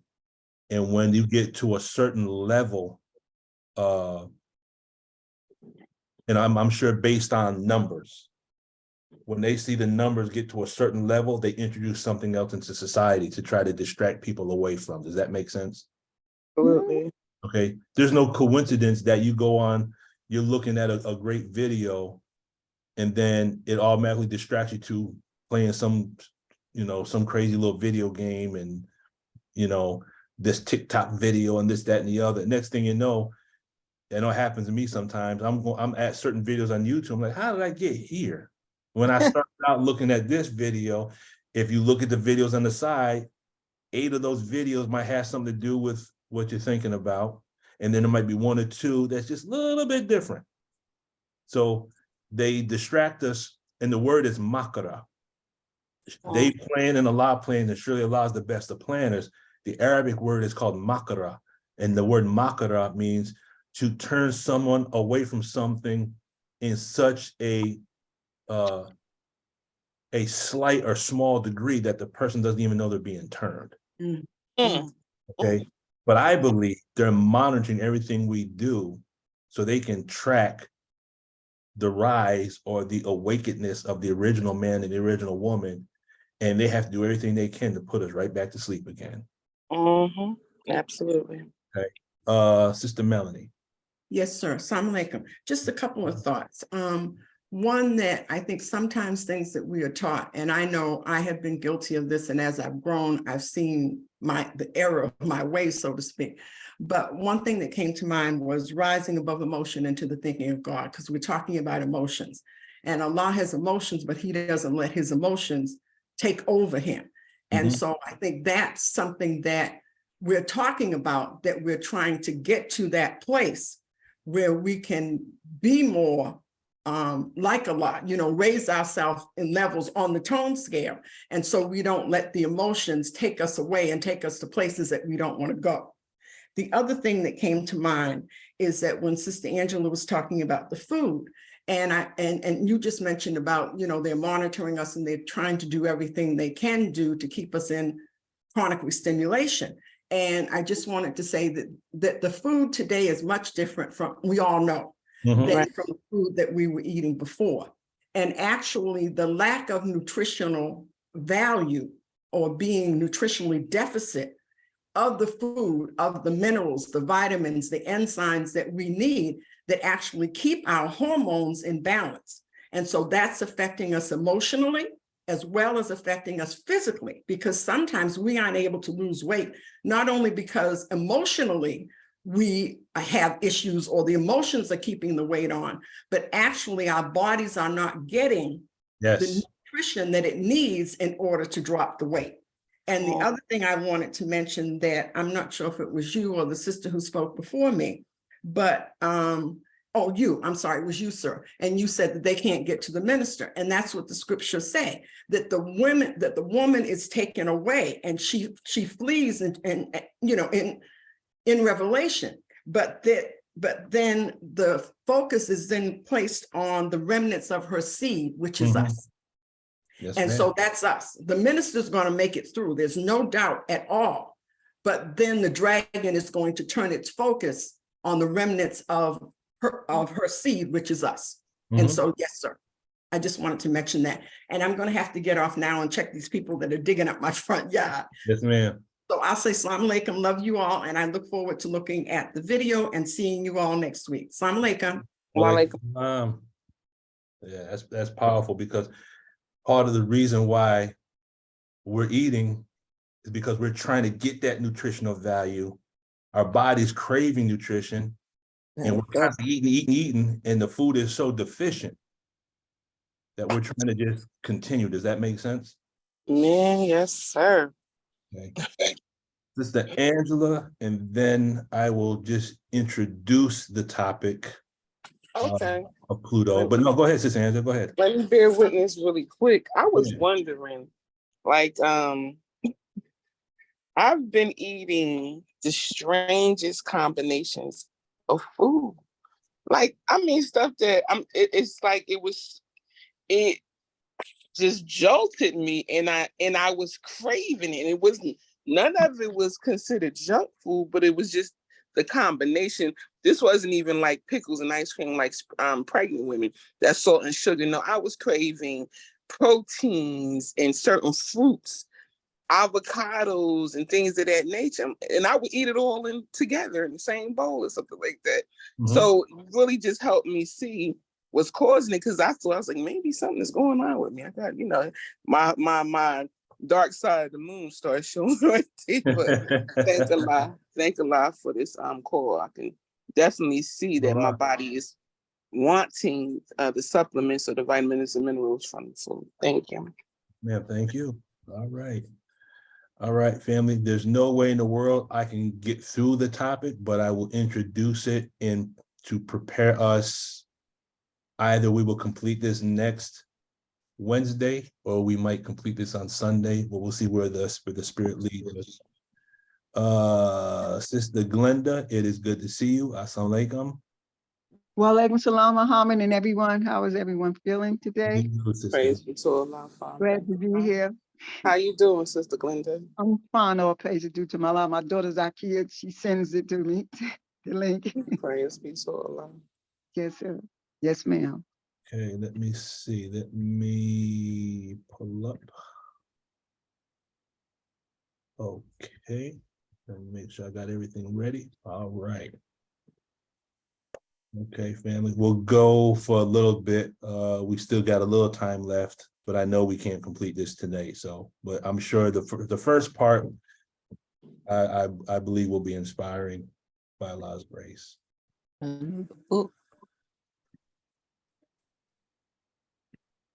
Okay. Does everyone see my screen? Yes, sir. Okay. So this Yes, is sir. part 2. The far planet Pluto as a demo kit for our miserable condition. Okay.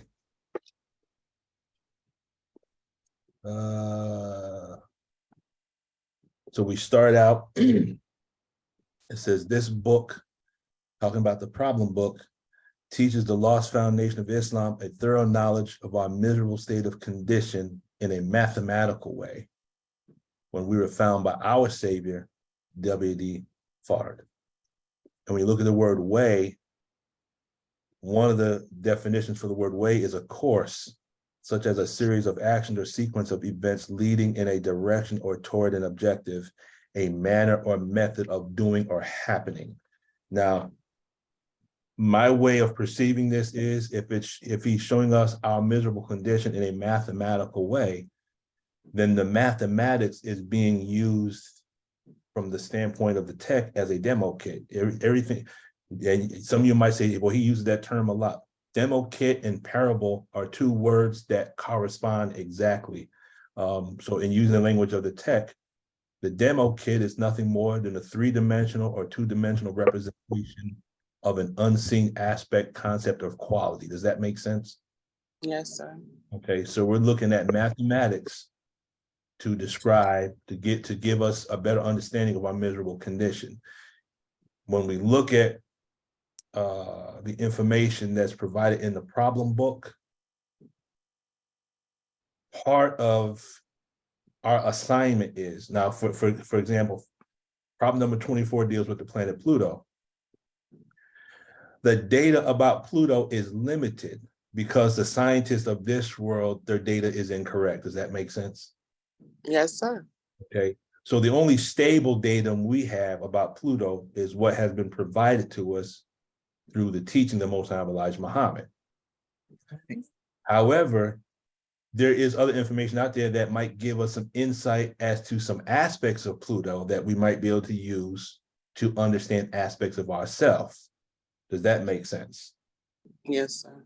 Okay, but the only stable data that we have is what we've been given through our teachings. So now in the lesson, it says that problem 24 says exactly, Platoon is 4,600,000,000 miles from the sun, and she travels the same rate around the sun as the rest of the planets. It takes her 345 years to make one complete circle around the sun. Her diameter is 67,000 miles. Find out the square mileage and the number of miles she travels in 345 years. So that part of the problem we'll do at another time. And then it says, all these are absolute facts and they stand true figure for figure by the study of the Son of Man and not a spook, W.D. Farr. Okay. So the learning objectives would be, and again, we're not covering all this today, we're going to calculate the square mileage of the far planet Pluto. What is this called in the language of mathematics? Calculate the distance that she travels in one Plutonian year, and then observe some other information about the planet Pluto. And then how can we learn about ourselves and our miserable condition by studying the data about this planet? So part of what today, what we're going to do is we're going to look at the formulas that are used to calculate and answer the problems from a mathematical standpoint. But then we want to draw from this data some spiritual understanding, okay?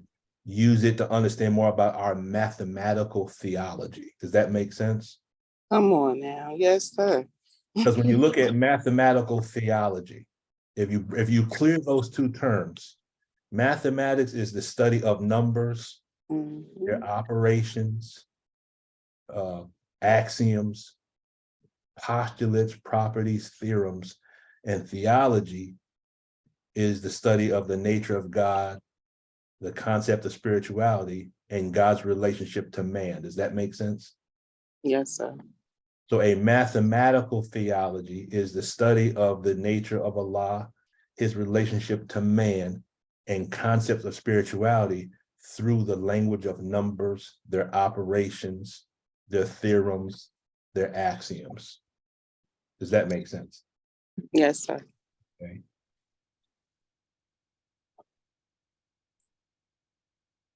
So the terminal objectives means what would be the result of us going through this study.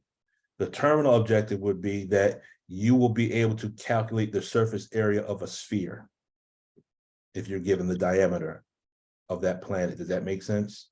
Yes, sir. Okay, you'll understand how the formula works. You'll understand how to calculate the distance that a planet travels in 1 year. Okay. Because really, we're only using one formula to figure out all, there's only one formula that we need to use to figure out all this, just understanding how to apply it. Does that make sense? Yes, sir. Okay. Then calculate the time it takes for light to travel to the planet Pluto. And the reason why, and that's not something that was in the problem, but my thought is, as we read the problems, some of us have experienced this, other questions will come to mind as we read the wisdom, right? Yes, sir. Well, that question that's not in the problem book, if it comes to your mind while you're reading it, that problem might be specific to you. Okay. Because I don't think it was a coincidence. Again, this is just my understanding. Allah talks about in the Holy Quran, talks about 7 heavens, correct? Yes, sir. Well, the atmosphere is divided into 7 layers. The skin is divided into 7 layers. And it just so happens that when you do the math, as far as how long it takes light to travel to the far planet Pluto, it takes approximately 7 hours. So that number 7 keeps coming up, okay? And then as you go through it, the problems, specific questions will come to mind that may not actually be in that problem. But again, that question might be specific for you to study because it's going to lead you into a higher level of understanding of who you are as an eternal being. Does that make sense? Yes, sir. Okay. So you want to be very aware as you read the problem, when you're going through the problem book of the Supreme Wisdom, or even right now specifically, as we're going through this information, be aware of the thoughts that come to your mind and write those thoughts down. A question comes to mind, write that question down. those thoughts and that question is a part of your journey as an individual. Does that make sense? Yes, sir. Okay. Mm. So now, in order to go deeper into that problem, we have what's called the cycle of a circle. And what the cycle of a circle is, you have a series of formulas that are all connected, dealing with a circle, starting from a point. And in mathematics, a point, the center of the circle, is said to have no dimension. Does that make sense? Mm. Wow. Okay. It has no dimension. When you deal with it from the level of vectors, a vector is another level of mathematics. You have what's called a zero vector. A zero vector is a point from which all vectors originate, but that point has no dimension, meaning that point has no size, occupies no space. Mm-mm. In the language of Dianetics, isn't that called the static? Mm. The static, if you deal with the axioms, advanced axioms and procedures, L. Ron Hubbard calls it the life static, correct? Yes, sir. The life static is described as that which exists that has the ability to perceive and speculate and to bring into existence concepts and ideas. But this life static has no specific location. It's not limited in time or space. Does that make sense? Yes, sir. Okay. In the language of mathematics, that's called a zero. Wow. Zero is everything and no thing. Yes? Yes. It's nothing in that you can't pinpoint it, but it's everything in that the zero represents 360 degrees, correct? Yes, sir. It's everything and nothing at the same time. In the language of Islam, that is called Allah. Okay. There's a phrase that says God is a circle whose center point is everywhere, but whose circumference is nowhere. Does that make sense? Absolutely. Okay. Meaning everywhere you and I look, we will find Allah, but we can never reach the limit of his knowledge, correct? Yes, sir. And then the zero becomes one, and the one represents Allah in the person of. Does that make sense? Did I lose anyone? Yes. No, sir. Yes, sir. Allah in the person of. Mm. Qul hu Allahu ahad. Say he, Allah is one. Mm. So in the mathematical language, one represents God, in my opinion, one in the person of. But now if you go look on the Supreme Wisdom Educational Center, there is a video there, a lecture given by Brother Abdullah. But those of us who've been in the nation a while remember 1155 used to be Absolutely. one of the articles. My route through the Final Call newspaper was unveiling the number 19, Farrakhan the Traveler, 1155. Those were one of the three main I would hit. And he talks about the number one, because really the number one is the only number that exists.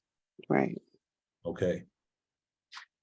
So now we want to go to some words from the minister to give us some stable datum about formulae. Y'all ready? Yes, sir. Now he's going to talk about three scientists. And I'm going to go a little bit deeper into the three scientists. And we'll probably only go for maybe another 15, 20 minutes if the believers don't mind. We'll start with the words from the minister. This is from The Time and What Must Be Done, The Great War. And we're only going to look through a couple minutes. Please stand for prayer. Oh, that's not what I want. And please assume. Please stand for prayer. Nope, that's not what I want. And where's the other 10? of making you worship white people Here we go. in the lake of fire. That wheel has 1,500 planes. And they have it on YouTube, the wheel with these planes jutting out of them, coming back in them. They have not bothered anybody. They abduct a few people. They abduct cows. And they adopt a few people. The wheel has even, from what I heard, come down and taken a plane out of the sky. Yes, sir. That's what has been reported. But all I know is the power that's on that wheel. There is no power on the earth that can deal with it. And on that wheel is the wisdom for the next 10,000 years. Now, I'll talk to you a little bit about these books. Bible, Quran. These are called scriptures, which the Honorable Elijah Muhammad taught us is just a part of a greater writing. The Honorable Elijah Muhammad taught us that there are 24 wise scientists among us that listen to the thinking of the people. And they are so wise that when they know the thoughts of the people, they can predict the actions and they write the history. We don't write history after it is done. We write it before it is done and walk into what the scientists have written. Oh, listen, listen.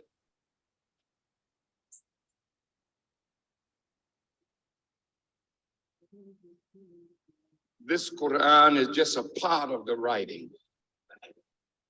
This Bible is just a part of the writing.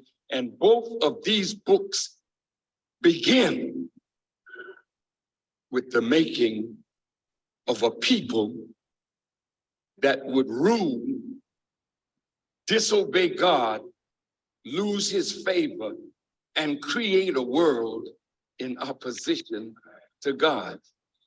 The Honorable Elijah Muhammad taught us that we write history to equal our home circumference.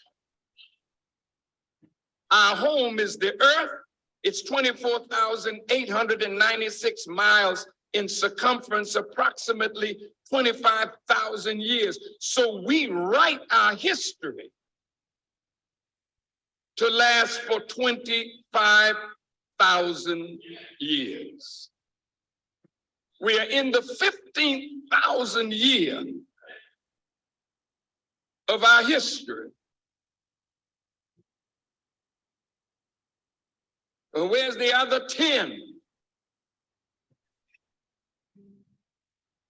It said the scientists, when they were looking, a light came up in the 15,000 year that was so bright they couldn't write anymore because they couldn't see anymore. So the Bible says, listen, Quran 2, seal up the book and write no more, because you can't write what you can't see. But the bright light that they saw coming was the coming of that mighty Mahdi, who would have the guidance for the next 10,000 years going into infinity. No. I just want you to listen. Here's your Quran. It only takes you up to the judgment. It has no guidance here for the hereafter. It's not in this book. The Bible takes you up to the destruction of the present world. And all the books, both of them say is, eye has not seen, ear has not heard, nor has it entered into the heart of any man to perceive what lies beyond this world. So the book of Revelation says they saw Moses on a distant shore, singing as it were a new song. But they never told you what the lyrics were.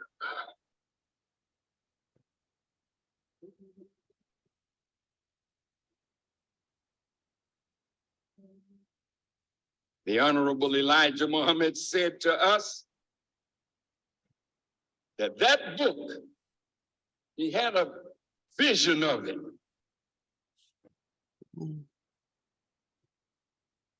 And the vision that he had of it became the flag of Imam Warathuddin Muhammad and the believing community. He said it was not a big book, it was quite small. See, he told me that Allah is a scientist, the Mahdi. Don't use a lot of words. He speaks like a scientist in formulae. But he was the second scientist. He looks into the formulae of the first scientist and breaks it down, but he could tell us all of it. But just like the scripture says, there are many things that I could tell you, but you cannot bear it now. But when he is come, the Spirit of truth, he said, I'm going to send him. That's not Jesus. Jesus was sent. But here, the man that comes that knew it all but couldn't tell it all. Not because he didn't know it all, it was that we were insufficient in our growth and development to take the power of that message. Listen to me. But he called me his lead minister.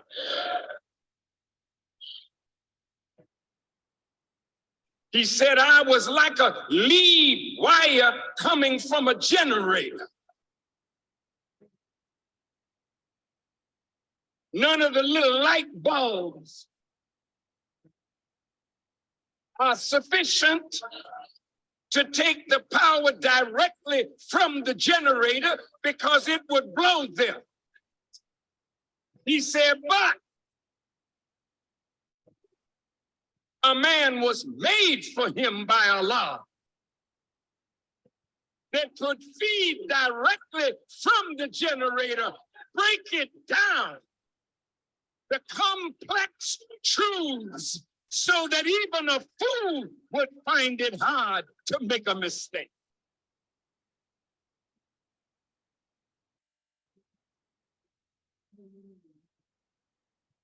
Any thoughts? I get goosebumps every time I listen to that. I like to share. I guess this is where it's bringing me mentally. And I've been listening to him say this on another lecture. It's I have it up in my, you know how I don't close windows when I'm on the internet because I don't like downloading apps. So I go straight to the internet to whatever I'm going when I'm ever on. I was on YouTube and I found this lecture about the minister. Someone sent it to me and it's just audio. But this is he's talking about Pluto in it. So I'll paste it into the chat. Thank you. Because all that we've talked about today, and being that we're scientists and the time we're living in, realizing that God appears in man. And one of the hardest truths for us to accept as Black people is one, that we were chosen by Allah and that Allah appears in a person. And not just Allah appearing in a person who the Most Honorable Elijah Muhammad is and who the Honorable Minister Louis Farrakhan will lead us to understanding, coming to the understanding of who we are. And I wanted to say this to the auditors, because the reality is that the minister put us on this course to be of a help, to help us get our emotions together so we can get safely to the other side. And what I come to understand, part of our job description in recent time, meeting with the auditors and just exposing our thoughts to one another. One thing we do when an auditor is faced with an emotional issue, the other auditor would say to them, I need you to put on your auditor's hat. All right, auditor, you know, we don't lean towards emotions. We have to get to the cause and unemotionally. And so that got me thinking about our part of what I'm seeing, our special skill set has to entail. Because we understand the tool and we understand the power behind it, and we are seeking some form of clarity, the auditor's patience, the auditor's love, especially, is almost like the standard that has to be set. And this Zoom crystallized it for me, because if we were put on this course to stop the abuse of those in authority, and it was a prerequisite, and I pray that it becomes back in effect, that anyone in a student laborer's position had to be an auditor, not just get audited. They had to know how to use the tool, first on self and then others. So it's becoming clear to me that our role within the Nation of Islam and the world is to help create this tone within our nation, within our minds. And we have to have the ability to sit ourselves aside and be like a beacon in the dark of emotions and the swift and changeable currents that's going on in the mosque today. I can go to a meeting and I have to be absolutely quiet. And I had to observe not to get caught up in the currents. And I'm striving to master to do that and not feel like I'm just saving Angela. But if Angela is going to be any help for the nation, Angela has to protect the integrity of my mind and my position, because we all have positions awaiting for us that we must qualify for. So I just wanted to share that, and hopefully for us that has taken up the post, it'll help us prove the words of the Most Honorable Elijah Muhammad. We got to run the hypocrites out the mosque. Not caught, but we do it in a way of not accusing. The tone is, the standard is so high, anything beneath just shows on its own. But we all love, and we'll look like we're being attacked. You know, when we're dealing with somebody in their reactive mind, eventually it'll be like, okay then. So, maybe you want to go and handle that. So inshallah, that's just my take. And I just quickly wanted to shout my little cousin out. This is the second time I seen her on here. Kenya X is my cousin. Assalamu alaikum. I just wanted to share that. Shout out. Walaikum salam, Sam. All right. Anyone else before we go forward? Thank you, Sister Angela. Praise be to God. Okay.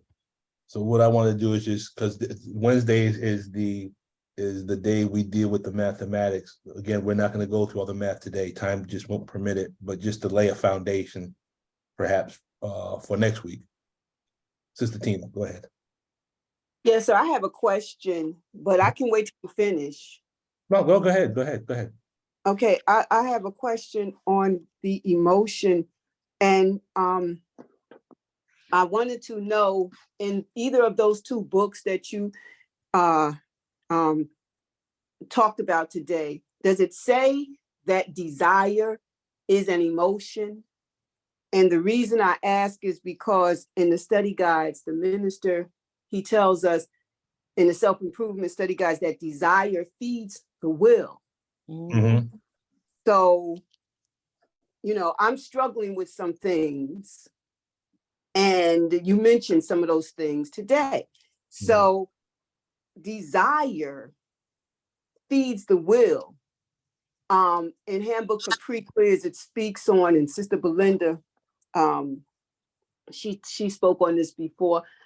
It's a formula. I call it a formula: thought, emotion, effort. Mm-hmm. And when I looked up the word desire, it had a verb meaning and it had a noun meaning. And in the noun meaning, it says conscious impulse toward something that promises enjoyment or satisfaction in its attainment. And some of the synonyms of desire is longing, craving, desire, drive, passion, and yearning. So my question is desire considered an emotion? That's a good question. Well, let's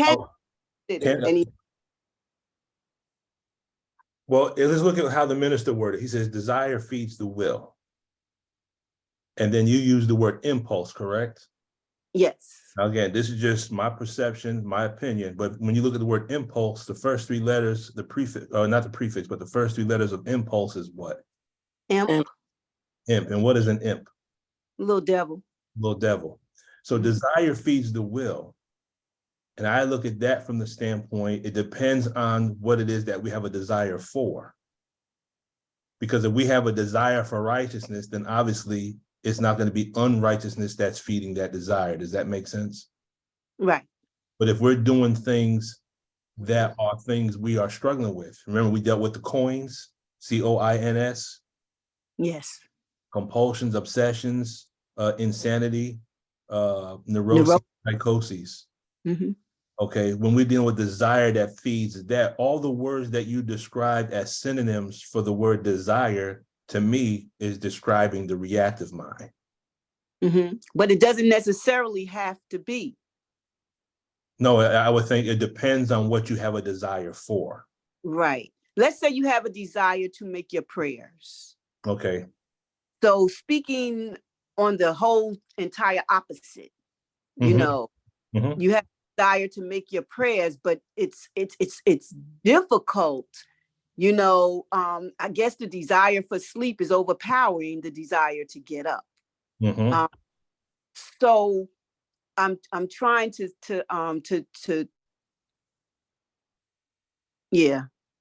know if desire can be considered an emotion.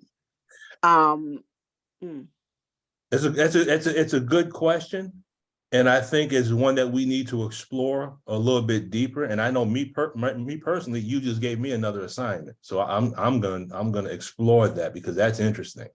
Yes, sir. Because a good foundation for that is when the minister talks about desire feeds the will. I think we're talking about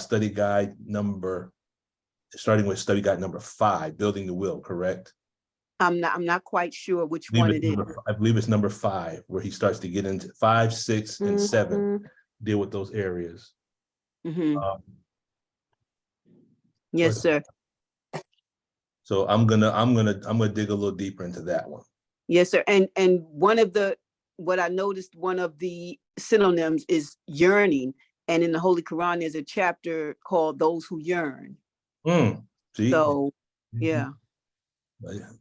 you giving a whole nother Zoom meeting now. Well, I can't wait for that one because, yes, sir. Praise be to Allah. Thank you. Okay, yes, Sister Jacqueline, I make sure I announce that. Thank you, Sister Tina. Go ahead, Sister Angela. I think you hit on it earlier today when we were in question number 2, actually. Mhm. The distractions. Mhm. Because the will is the fire Mhm. that we are disconnected from. Mhm. Our inability to say being it is, but we are children of the Most High God at the Mhm. same time. So I believe it's the distractions that suppresses desire. Mhm. So looking to see if it's an emotion, for Sister Angela, I would have to say no. Mhm. It's a fuel. Okay. It's reasoning. And I think we're kept in an irrational and reactive state so long, we can't see the rational power behind desire and its influence on the will. All Mhm. right. Okay. I like that. Yep. Thank you, Sister Angela. Go ahead, Sister Ania.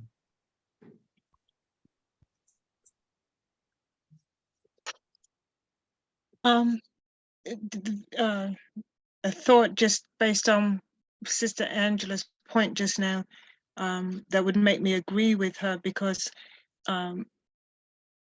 what according to what it is you desire, you can be anywhere on the emotional tone scale. That was the thought that came to me as she made her comment. But I wanted to ask if you would go back to the objectives that you outlined for the I guess was it the homework? The learning. Right, for the platoon. And then you put up the terminal objectives.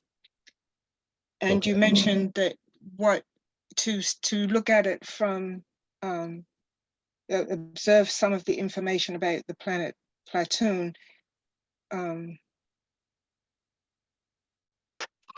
Okay, can you go to the next screen? Let's see. Okay, right here. Yes, evaluate your own cognitions with regard to Platoon and self. Mhm. And as you talked about that, I just wanted to share before class this morning, I was reading the study guide, Closing the Gap homework assignment for this coming Friday class.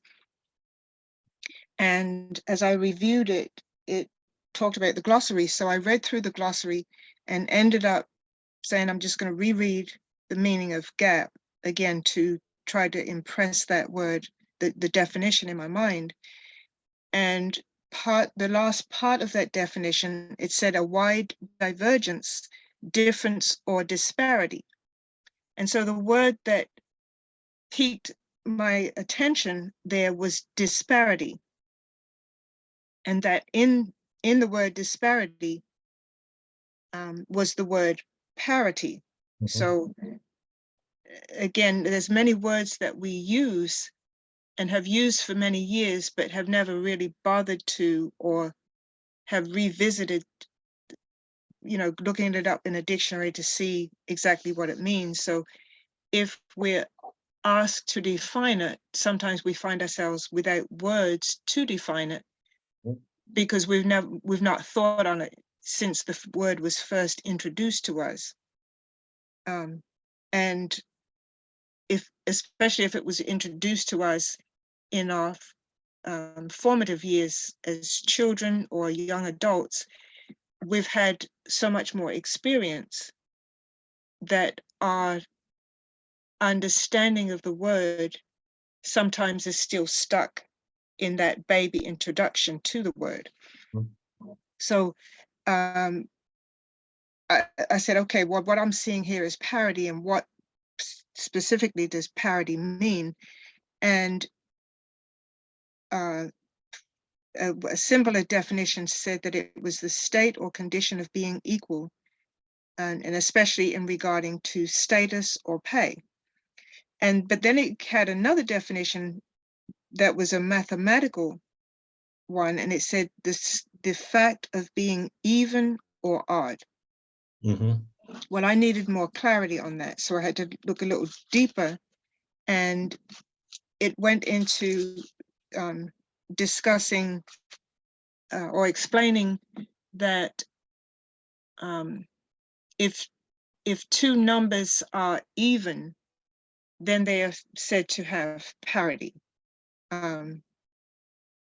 being that equal in the fact that both numbers are even numbers. So the number 54 and the number 8 would have parity because they are both even numbers. And the state of the number 105 and the number 79 would have parity because they're both odd numbers. So that gave me a clearer understanding of that. But in that, in my digging a little further, it came up with a formula for a number being an algebraic formula for the number, for a number being even, to prove a number being even and to prove a number being odd. And that formula was for even is n equals 2k, and for odd it is n equals 2k plus 1.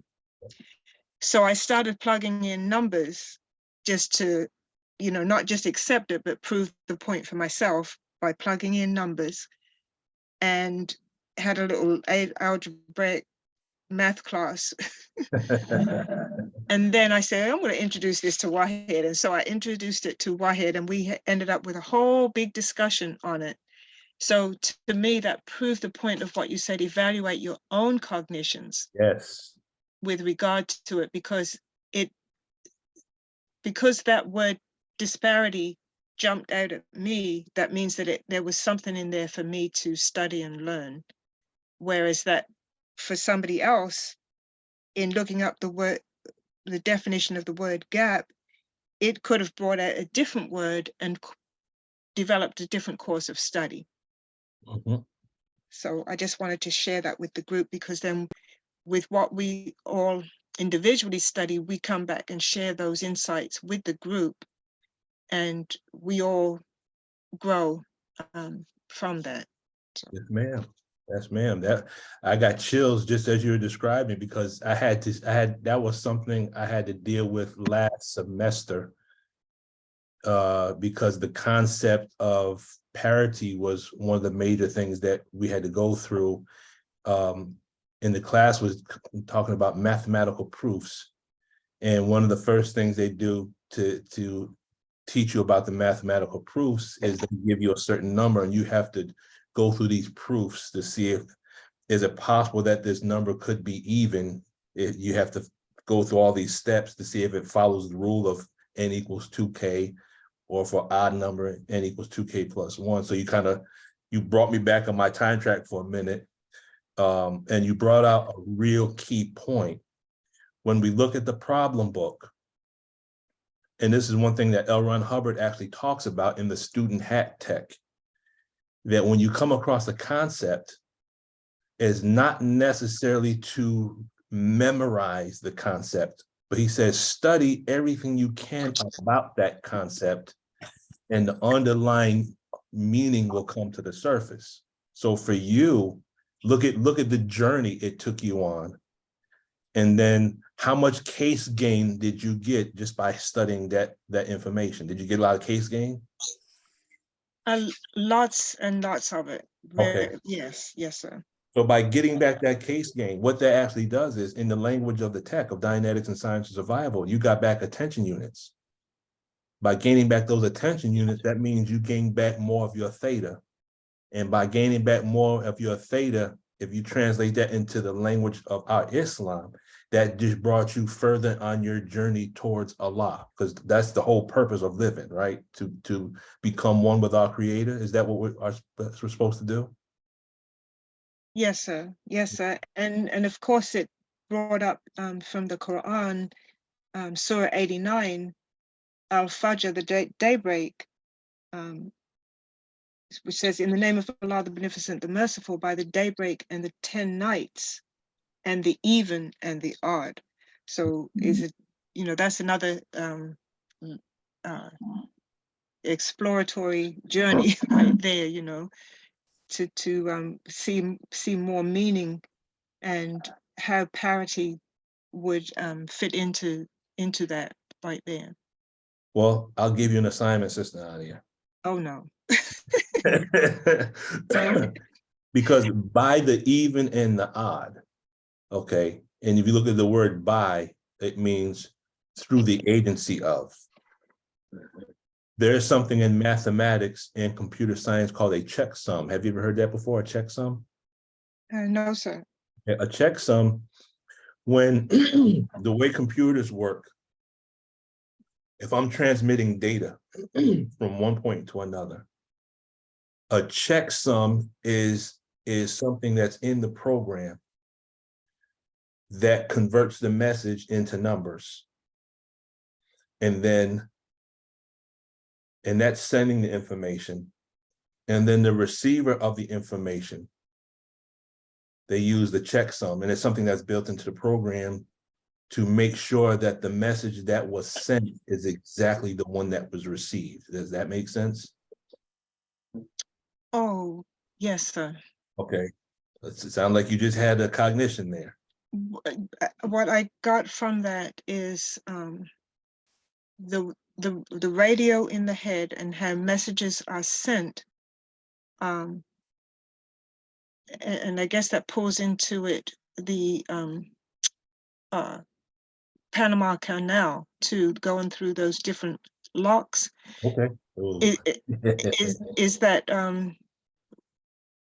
when you're sending messages, it has to translate through different languages.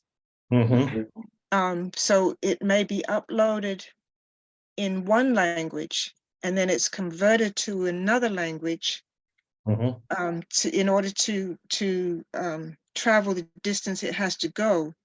But then before the message can be downloaded to the receiver, it has to change language again to be downloaded in the language so that it can be received. Yes, ma'am. So the initial language where it's sent from is different, can be different from the language in which it's received. But it has to go through that process of being first uploaded, transmitted, or transferred, travel the distance, and then downloaded in whatever language is necessary to be for the receiver. Yes. And that's oh my goodness, that's Okay. deep right there. So now I'll just mention this point, and at another time we'll discuss this in detail. When you understand the even and the odd with regards to the structure of the Holy Quran, if you take the number, no, I won't go into it because that'll take too long, but just to give a basic idea, when you take the number of odd numbered surahs, and you'll come up with a number, and you come up with the number of even numbered surahs, you're going to come up with a number. If you go to the fact, if you do the sum total of 1 through 114, If you just sum up all the numbers of the Holy Quran, you're going to get a number. If you were to go through all the ayats in the Holy Quran, you're going to get another number. And then when you deal with even and the odds, the sum of these numbers over here is going to connect and be exactly the same as the sum over here, which shows that if you just change one ayat, you would void out the checksum. Meaning there's a mathematical code in the Quran that proves that if you change one word, one verse, if you change one thing, the checksum is not going to work. Does that make sense? Mm-hmm. Okay, and that'll be something we'll do at another time. But it's interesting that you came up with that. And it's to show that the prophet couldn't have done that. So the arrangement of the Holy Quran was done in such a mathematically guided way that there are layers and layers of mathematics that undergird the structure of the Holy Quran. So when Allah says in the Holy Quran, and if you believe you can write a book like it, and then it says, and you can never write one like it, that's because the layers of mathematics are so intricate. There's not a brain on the planet that could produce a book as mathematically complex as the Holy Quran. Right. And then by the even and the odd, that's talking about the checksum. That's showing that there's a structure in place to prove that you can't change anything in the Holy Quran, because changing one thing changes the whole thing and the numbers won't jive. So in computer programming, if the message received and the checksum doesn't work, it'll send back an error message that the mathematics isn't in agreement. Okay. And I'll leave that one on that, because that's a whole nother. Please. Okay. That's what the Minister Farrakhan says when we operate, we act, but we don't have subject and verb agreement. Yes, yes, exactly. Yes, ma'am. So I will end it on this note, because I don't want to keep us too much longer. But he talked about, in the video, he talked about the three scientists. Okay. So we kind of can understand the three scientists he was talking about, correct? Mm-hmm. Okay. So he says that the first scientist speaks in formulae, correct? Mm-hmm. A formulae is a general fact, a rule, or a principle expressed in usually mathematical symbols. When you look at our problem book, it's a book of formulae. Really, the whole supreme wisdom is formulae. And as I go back and reread Message to the Black Man, I'm seeing formulae.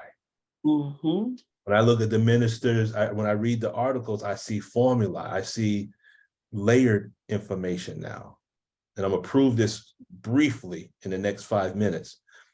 It's a group of symbols such as letters and numbers associated to express facts or data. So that's what a formula is. A formula is a symbolic way of representing unseen realities. Does that make sense? Yes, sir. In the book of Romans, chapter 1, verse 20, it says, "For the invisible things of this world from the beginning are clearly seen through the things that are made, even God's power and the Godhead, so that they will be without excuse." That means if there's a Godhead, there has to be a head God.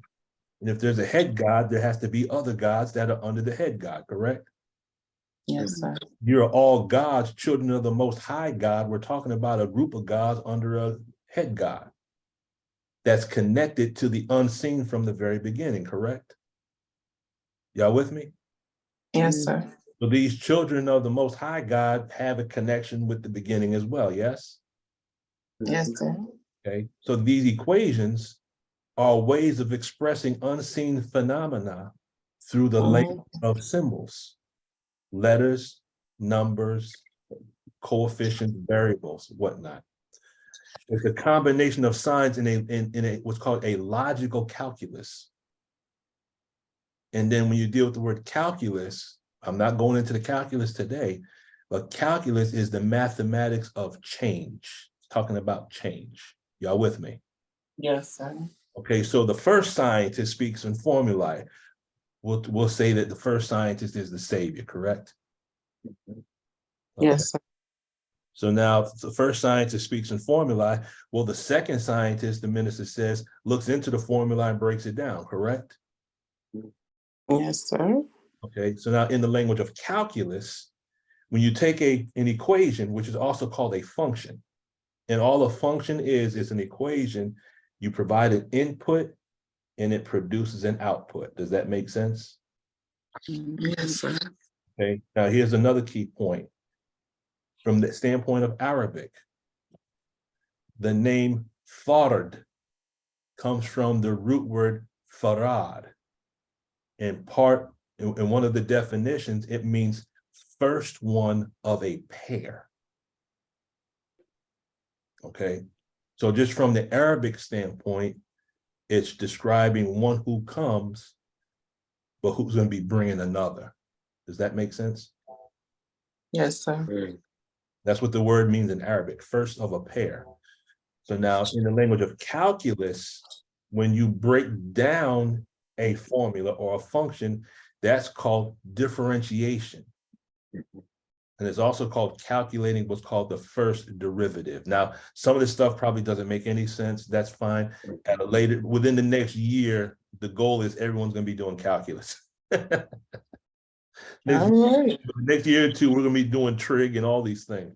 But this is just kind of laying the foundation, because we have to understand mathematical theology. In order to understand mathematical theology, we have to understand mathematics, correct? Because really this calculus is part of our religion, but it's part of our spirituality, yes? Y'all with me? Yes, sir. Okay, so now when you deal with differentiation is a mathematics that allows you to calculate the rate of change with respect to past, present, and future. So when you have a function, you can calculate how it affected the past, how it's affecting the present, and you can calculate the future trends based on the mathematics. Does that make sense? Yes, sir. Okay, that's what calculus does. It gives you an understanding of past, present, and future through the language of mathematics. Okay, the word differentiate in Arabic comes from the root word faraka, and the word furqan means proof or evidence. Y'all with me? Yes, sir. Okay, so the word furqan is connected to the ability to differentiate or to discriminate, and that's why Surah 25, al-Furqan, means the discrimination, yes? Yes, sir. Okay, so now that's the second scientist, based on how it is described, the second scientist. The second scientist looked into the teachings given by the Savior and then broke it down. Like the baby, like the mama bird that chews the food to give it to the babies because the babies can't eat solid food. Y'all with me? Yes, sir. Okay, so who's the third scientist? Well, the third scientist is the lead wire, correct? Yes, sir. That can break down the complex truths that even a fool cannot make a mistake. So the third scientist took what the second scientist had and broke it down even further. And in the language of calculus, that's called extracting the second derivative. And the second derivative is the measurement of what's called acceleration. Okay, and acceleration means to quicken, to make things go faster, correct? Yes, sir. The Bible says, for as the Father raiseth, most times Elijah Muhammad, up the dead and quickeneth them, even so the Son, down with Minister Louis Farrakhan, quickeneth whom he will. That's from the book of John, chapter 5, verse 21. Y'all with me? Yes, sir. So acceleration and quickening, we're talking about the same thing, yes? Yes, sir. So we're looking at these three scientists, but we're looking at them through the lens of mathematics. Okay. And as we go deeper into the study of mathematics, all this, thank you for posting that, Sister Angela. Yes, sir. Okay. So the Honorable Minister Louis Farrakhan to break down the area of this knowledge into smaller parts. So the minister's job is to break it down into smaller parts. In calculus, this is called integration or integral calculus. Wow. Okay, so now breaking down is on two different levels in mathematics. Breaking down is you could take the first derivative and extract what's called a second derivative, which means you're giving a more specific explanation with regards to past, present, and future. Wow. Okay. And then what happens is when you do the inverse, which is called integral calculus, the second derivative will lead you back to the first. It's a bearer of witness or a doorway back to the first derivative, which brings you back to the source or the root. Does that make sense? Yes, sir. So if you understand how to do the inverse of this, you'll get back to the root. In other words, those that say the minister has changed the teachings are those that don't understand the math of how to do the inverse operations. They can't trace back what the minister is saying back to what the messenger was saying, back to what the Savior said, because they don't understand the mathematical theology. They don't understand the mathematics. Wow. But integral calculus also is taking large areas of what are considered to be irregular shaped spaces and breaking them down into smaller parts so you're able to understand what seems to be ununderstandable. Does that make sense? Yes, sir. So all of this is describing what the minister is doing on a mathematical level. The minister's teaching is really the theology of calculus. It's the theology of integration. It's the theology. It's a differential theology, in other words. And see, those that want to condemn or criticize, you have to just understand. You just don't understand mathematics. That's all. And I understand you. I understand you're frustrated. You know, you're frustrated because you just don't understand the math. That's understandable. But me personally, with Allah's help, I can see mathematics in everything that the minister is teaching on. Praise be to Allah. Okay. So when you look at the second derivative is the door. Well, the minister calls himself the door to the messenger, correct? The Most High Elijah Muhammad. In order to calculate if you're at the second derivative, you can calculate, you understand the first derivative. And that will lead you back to the root. Y'all with me? Go ahead, Tanya. This is what we're, go ahead, Tanya, we'll wrap it up. I just wanted to ask if when you're doing a mathematical problem, whether it's simple algebra or something more complicated, at the end of it, if you're doing your math correctly, you go back and whatever answer you come up with, you do the inverse of that to prove that you've come up with the right formula. Whatever answer you get, you can plug it back in, and that should give you your proof that you've got the right answer. That's what we were taught, to prove your answer. That is a complete cycle of action. Okay, so would that be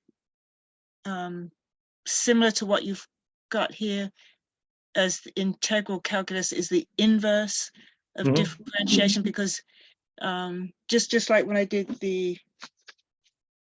what we did this morning, of solving what part of what we did was solve for K in that parity formula. So when we solved for K, then we plugged that answer back into the initial formula that we were given, and it should hold up. Yes. And that's proving that in that way you're able to prove that all of the mathematical calculations you did along the way are correct if it holds up when you go back to your original formula. So that's what I saw a connection with that and what you were saying about taking you back to the root or the origin. Yes. There's a step-by-step process you can do. And this is something that actually came to mind. This was back in 2012, 2013. At that time, I was doing trig, and I was blessed by Allah to see a step-by-step process that when you do the process, and if you get the wrong answer, you can pinpoint exactly where in the process you're making a mistake. You can find it. It's almost like you're able to audit the procedure to find out exactly where the ridge is. And that's something that when I was do the tutoring, there's all the stuff that I share in the tutoring, and I try to put what I can in the Zoom meetings, but it allows you to pinpoint specifically where the errors are in your calculation. And it was a result of I solved the problem. All my steps were 100% correct. And the answer in the book was saying that my answer was wrong. And I said, no, the book has to be wrong because my math is 100% correct. But then again, L. Ron Hubbard says that one of the first barriers to learning is thinking that you know what you know. So when I went back, it was one small rule I had forgotten. And when I pinpointed that rule, I was like, when you're in the cartoon where a person's head turns into a jackass, well, that's what I felt like. I was like, one small rule, but mathematics is very objective. Mathematics don't care about your emotional state. It's precise. But when I was able to pinpoint that, I was like, oh, that's how come the answer is wrong. To lay pressure upon their minds of their Yes. many Go errors ahead, in the sister. past and present. Go ahead, sister. So when you apply the same math to life, then you see that Allah's been with us our whole life, and he's been trying to tell us our whole life, but sometimes we just don't listen. Yes, So, sir. the next part is dealing with the equations, and I won't go into that. I will end it on that note with the hopes that we can go further into it next week, God willing. Does anyone have any last comments, thoughts, questions, corrections, concerns, or suggestions before we do the end of session processing? Anything at all?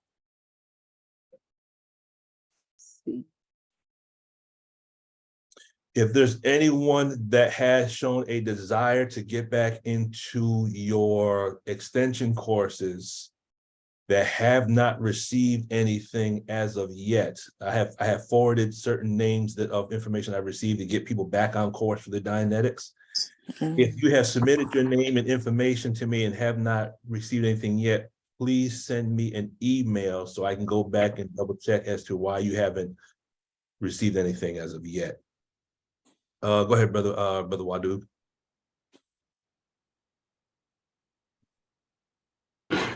Yes, sir. As I tuned back in and you were going through the mathematics there and dealing with the planet Platoon, I've been wondering if we could have a class on orbits and in connection with the technology and the planets and their orbits, because it seemed to me about the circular dynamics of orbits. So I'm not certain of where that may connect with the Dianetics and the teachings. I know that the minister told us that each of us is like a planet and we bring our own atmosphere to let things in and out, but then we operate and kind of revolve in our own orbits. So if you could ever teach on orbits and how that applies. Oh, that would be an interesting class, because just real briefly, does anyone have their problem book handy? I do. Can someone read problem number 16? 16. Problem 16. Our Earth travels Mhm. 1,037 and 1/3 miles per hour, and she travels around the sun in 365 and 1/4 days. How many miles does it travel in 365 and 1/4 days?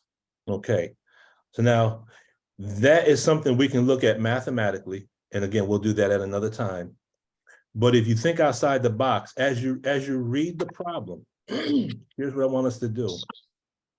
Read the problem, have your notepad ready, write down additional questions or thoughts that come to mind as you read that problem. After you complete the reading of that problem and you write down the information that you just wrote, go back to the beginning, go over it again and pick up whatever additional data you can contact. Read that problem again. Jot down the additional information and keep doing that. And you're going to see information is coming from where? Not coming from the problem book, it's coming from within. And I'll give you just something that came to mind as I was doing this a while ago. When you look at the fact that, can we call the Earth an aberrated environment? Absolutely. Okay, so the Earth is an aberrated environment. After 365 and 1/4 days, what does the Earth do? It completes a cycle, right? Right. Okay, so now what does it do after the 1 year? It starts another cycle of aberration, correct? In other words, the Earth does not have the ability to get out of the orbit of its own aberration, correct? So that is just something to think about with regards to orbits and cycles. Whereas planet is anything that's made or grown from the beginning, correct?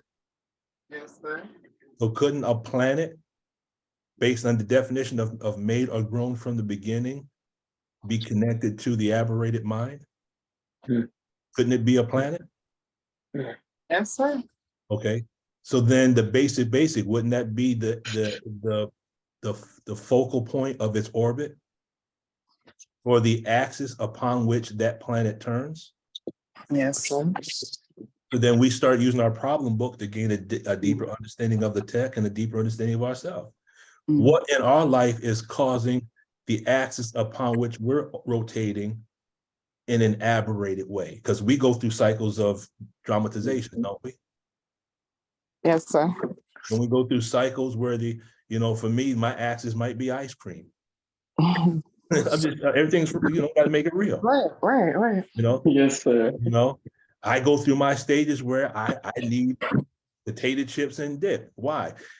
That connects me to my childhood. These are pleasure moments. That's right.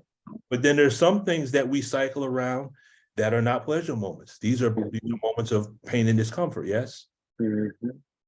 Okay, Yes, sir. so we are like the planet rotating around that event from our past. As we study the problems of the problem book and we understand the concepts and mathematics regarding orbits, it allows us to understand our own situation. Because look at it like this, family.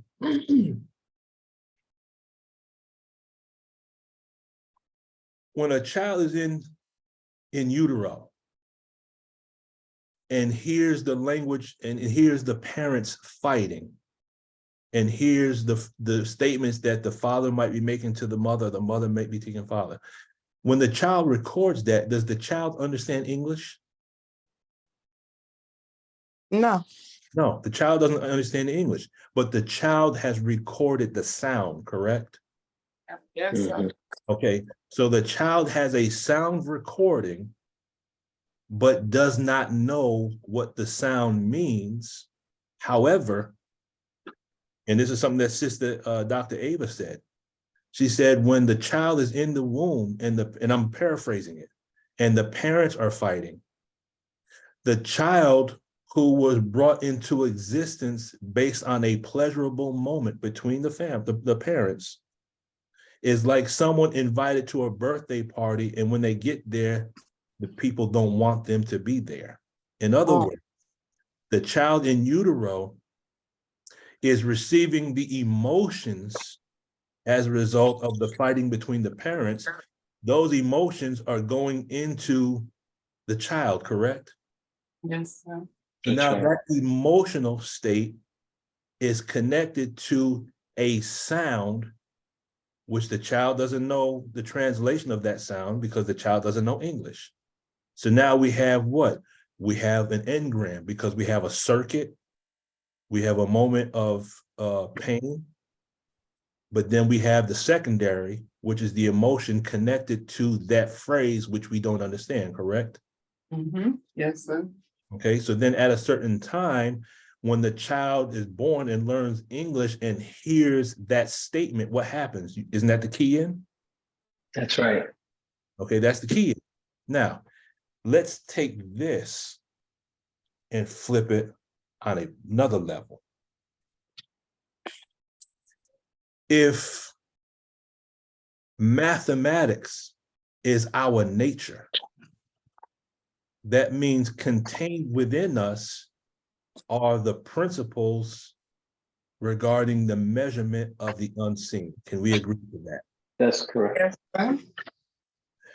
So what happens is, on a positive level, when we begin to learn the language of mathematics and the language of physics, it's going to trigger something perhaps contained in us, verbiage, principles, or sounds that are contained in us, but we don't know the language of yet.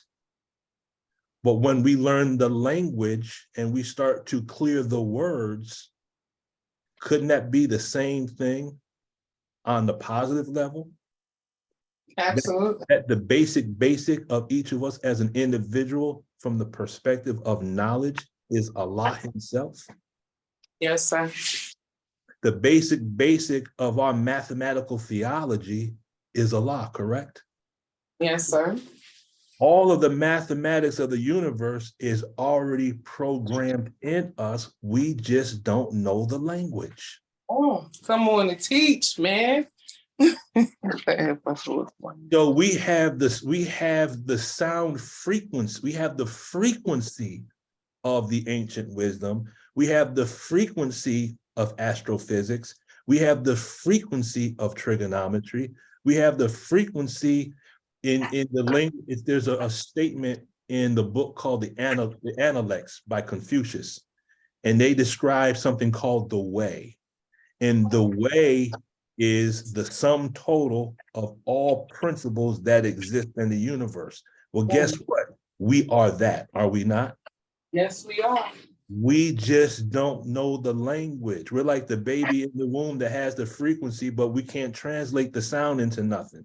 As we study physics and astronomy and the problem book and the supreme wisdom, what's happening? We're giving meaning to the frequencies that are recorded, and now we can translate it into reality and understand it. Does that make sense? Come on, yes, sir. And this is why we got to do more than just memorize the lessons. It's talking about Pluto, go study Pluto. When it's talking about orbits, go study orbits. When it's talking about the Panama Canal, go study the Panama Canal. Because what happens? And I promise this will be the last thing I say, but this is just. Yes, sir. Remember that movie Deja Vu with Denzel Washington? Yes, I do. Okay, remember the scene where he shows up to the home and there's the bloody rags all over the place? He's trying to find that young lady because he fell in love with her, but he's trying to, he sees the magnets, and the magnets say you can still save her. Remember that? Left a message for himself. The future self that had already been there, left a message for the ignorant self who didn't know past, present, and future, but the part of himself that knew past, present, and future knew how to go back and leave a message so he could undo what had already been done. Does that make sense? Yes, sir. Yes, sir. Okay, now, what if the first God that created himself from triple darkness could see down the wheel of time that this was going to happen, and he put the wisdom in the sun, moon, and star? So that perfected one would come 76 trillion years later to reintroduce us so we can go back out, study this, and reawaken to who we really are. Yes, sir. I believe it. But we have to study our mathematics and physics and chemistry. And then what happens is we are like that. So when we came across the teaching, it was like someone had magnets up that said, you can still save yourself. You can still save yourself. But what if it was ourself that left the message for self? Oh man, you take this in so many different directions. Yes, sir. But I'll end it on that. I'm starting to get that my tone is shooting through the roof. Go ahead, Sister Angela, and then we'll go. Praise be to Allah. My apologies. Being witness to what you're saying, I always wondered what on earth happened to me when I recited. Because I knew, though I was reciting what was sent to me in the mail in response to my letter, it was familiar. And I couldn't explain that feeling. I knew it was coming from deep inside of me, but I could not explain how or why, even to the fact, sometimes we feel we have kindred spirits. When we see people we never met. But it's something on the God level with them that lets us know, or it brings us to that time. Because we always have these events that we are brought to present time, whether we want to pay attention to it or not. Usually we are in the future, we're in the past. Most of us do not walk around in present time. But these events causes us to get into present time in a moment. We're like, why? I know I never met this sister, but why does she seem so familiar? Why did those lessons just roll off it took me no time at all to memorize. And I knew it forward, back, and in the middle up, it was effortlessly as if it was coming from inside. So I'm bearing witness to, which is to your thorough. Praise be to Allah. Praise be to Allah. Family, I apologize. I was not aware that it was 1 o'clock. If anyone has any question, anything, please feel free to send them to my email. I have a couple assignments now that I got to get on with does desire equal emotion in the orbits and the technology. God willing, Sunday, we are going to look at, because Buddhism is mentioned in our student enrollment. And I want to share with the believers something I was blessed to see by Allah's grace, connecting Buddhism, Dianetics, and our self-improvement study guides. And it goes back to what the Most High Elijah Muhammad says on page 90. If you desire to teach that your religion is, I'm trying to think of verbatim. If you desire to teach that your religion is true, you have to know the other religions and the scriptures. I want to show us the relationship. And this is just, as I was going through, it just blew my mind. But with that being said and done, family, thank you for your patience. Thank you. Time. Thank you for your cognitions. Thank you for your work. Again, any ideas, please send them my way. If anyone has any success stories, please send them to the email, because through the success stories, I gather data to try to formulate other Zoom meetings that might be beneficial to other people as well. So with that being said and done, Sister Jacqueline, if you will go ahead and get us back in present time, so we can go ahead and get ready to close and everything out. Yes, sir. Assalamu alaikum, Brother Lukman. Yes, ma'am. Did you want to mention the prayer tomorrow, or did you want to? Thank you. Yes, thank you for that. Who has the exact data on that for the minister's birthday? You want the letter? I think we probably, if we go in our email, we have the letter, but if we have the exact data on what is to be conducted tomorrow, I know I haven't been in my emails yet. Oh, it's actually in the letter. Okay. Would you like me to read it? Yes, ma'am, of course. Okay. Of course, it's open to Bismillah Rahman Rahim. May 8th, 2023. Dear believers, we pray this letter finds you in the best of health and spirit and enjoying Allah's many blessings. All praise is due to Allah for the Honorable Minister Louis Farrakhan, now and forever. May 11th will be observed and celebrated as one of our holy days, holidays. We invite you to celebrate and give praise to Allah on Thursday, which marks the 90th anniversary birth of the Honorable Minister Louis Farrakhan. We will begin the day with a special prayer service, 5 a.m. That's Central Time, and 7:30 p.m. That's Central Time as well. From Mosque Mariam, the Honorable Minister Louis Farrakhan will receive our gift from the Nation of Islam and share words on this milestone. The prayer service and program will be streamed live at webcast.noi.org. The Honorable Minister Louis Farrakhan is deeply humbled and touched by the expressions of love coming in from all around the world. We thank you for your support and look forward to a wonderful May 11, 2023. Sincerely, Brother Ishmael Al-Muhammad, on behalf of the Shura Executive Council of the Nation of Islam.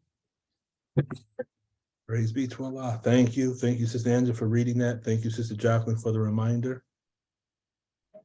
All praise be to Allah. All right, family, let's take a few moments to prepare ourselves for end of prayer, please.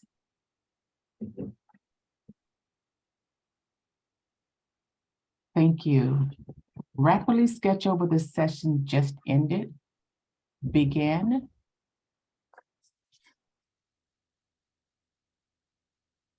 Thank you. Sketch over what you have been doing again with particular attention to how you have been sitting. Begin.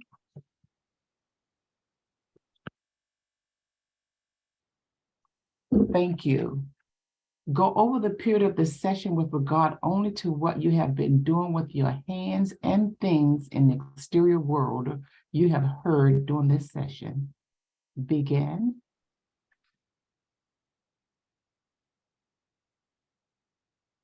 Thank you. Fix your attention upon a pleasant object near you now. Begin.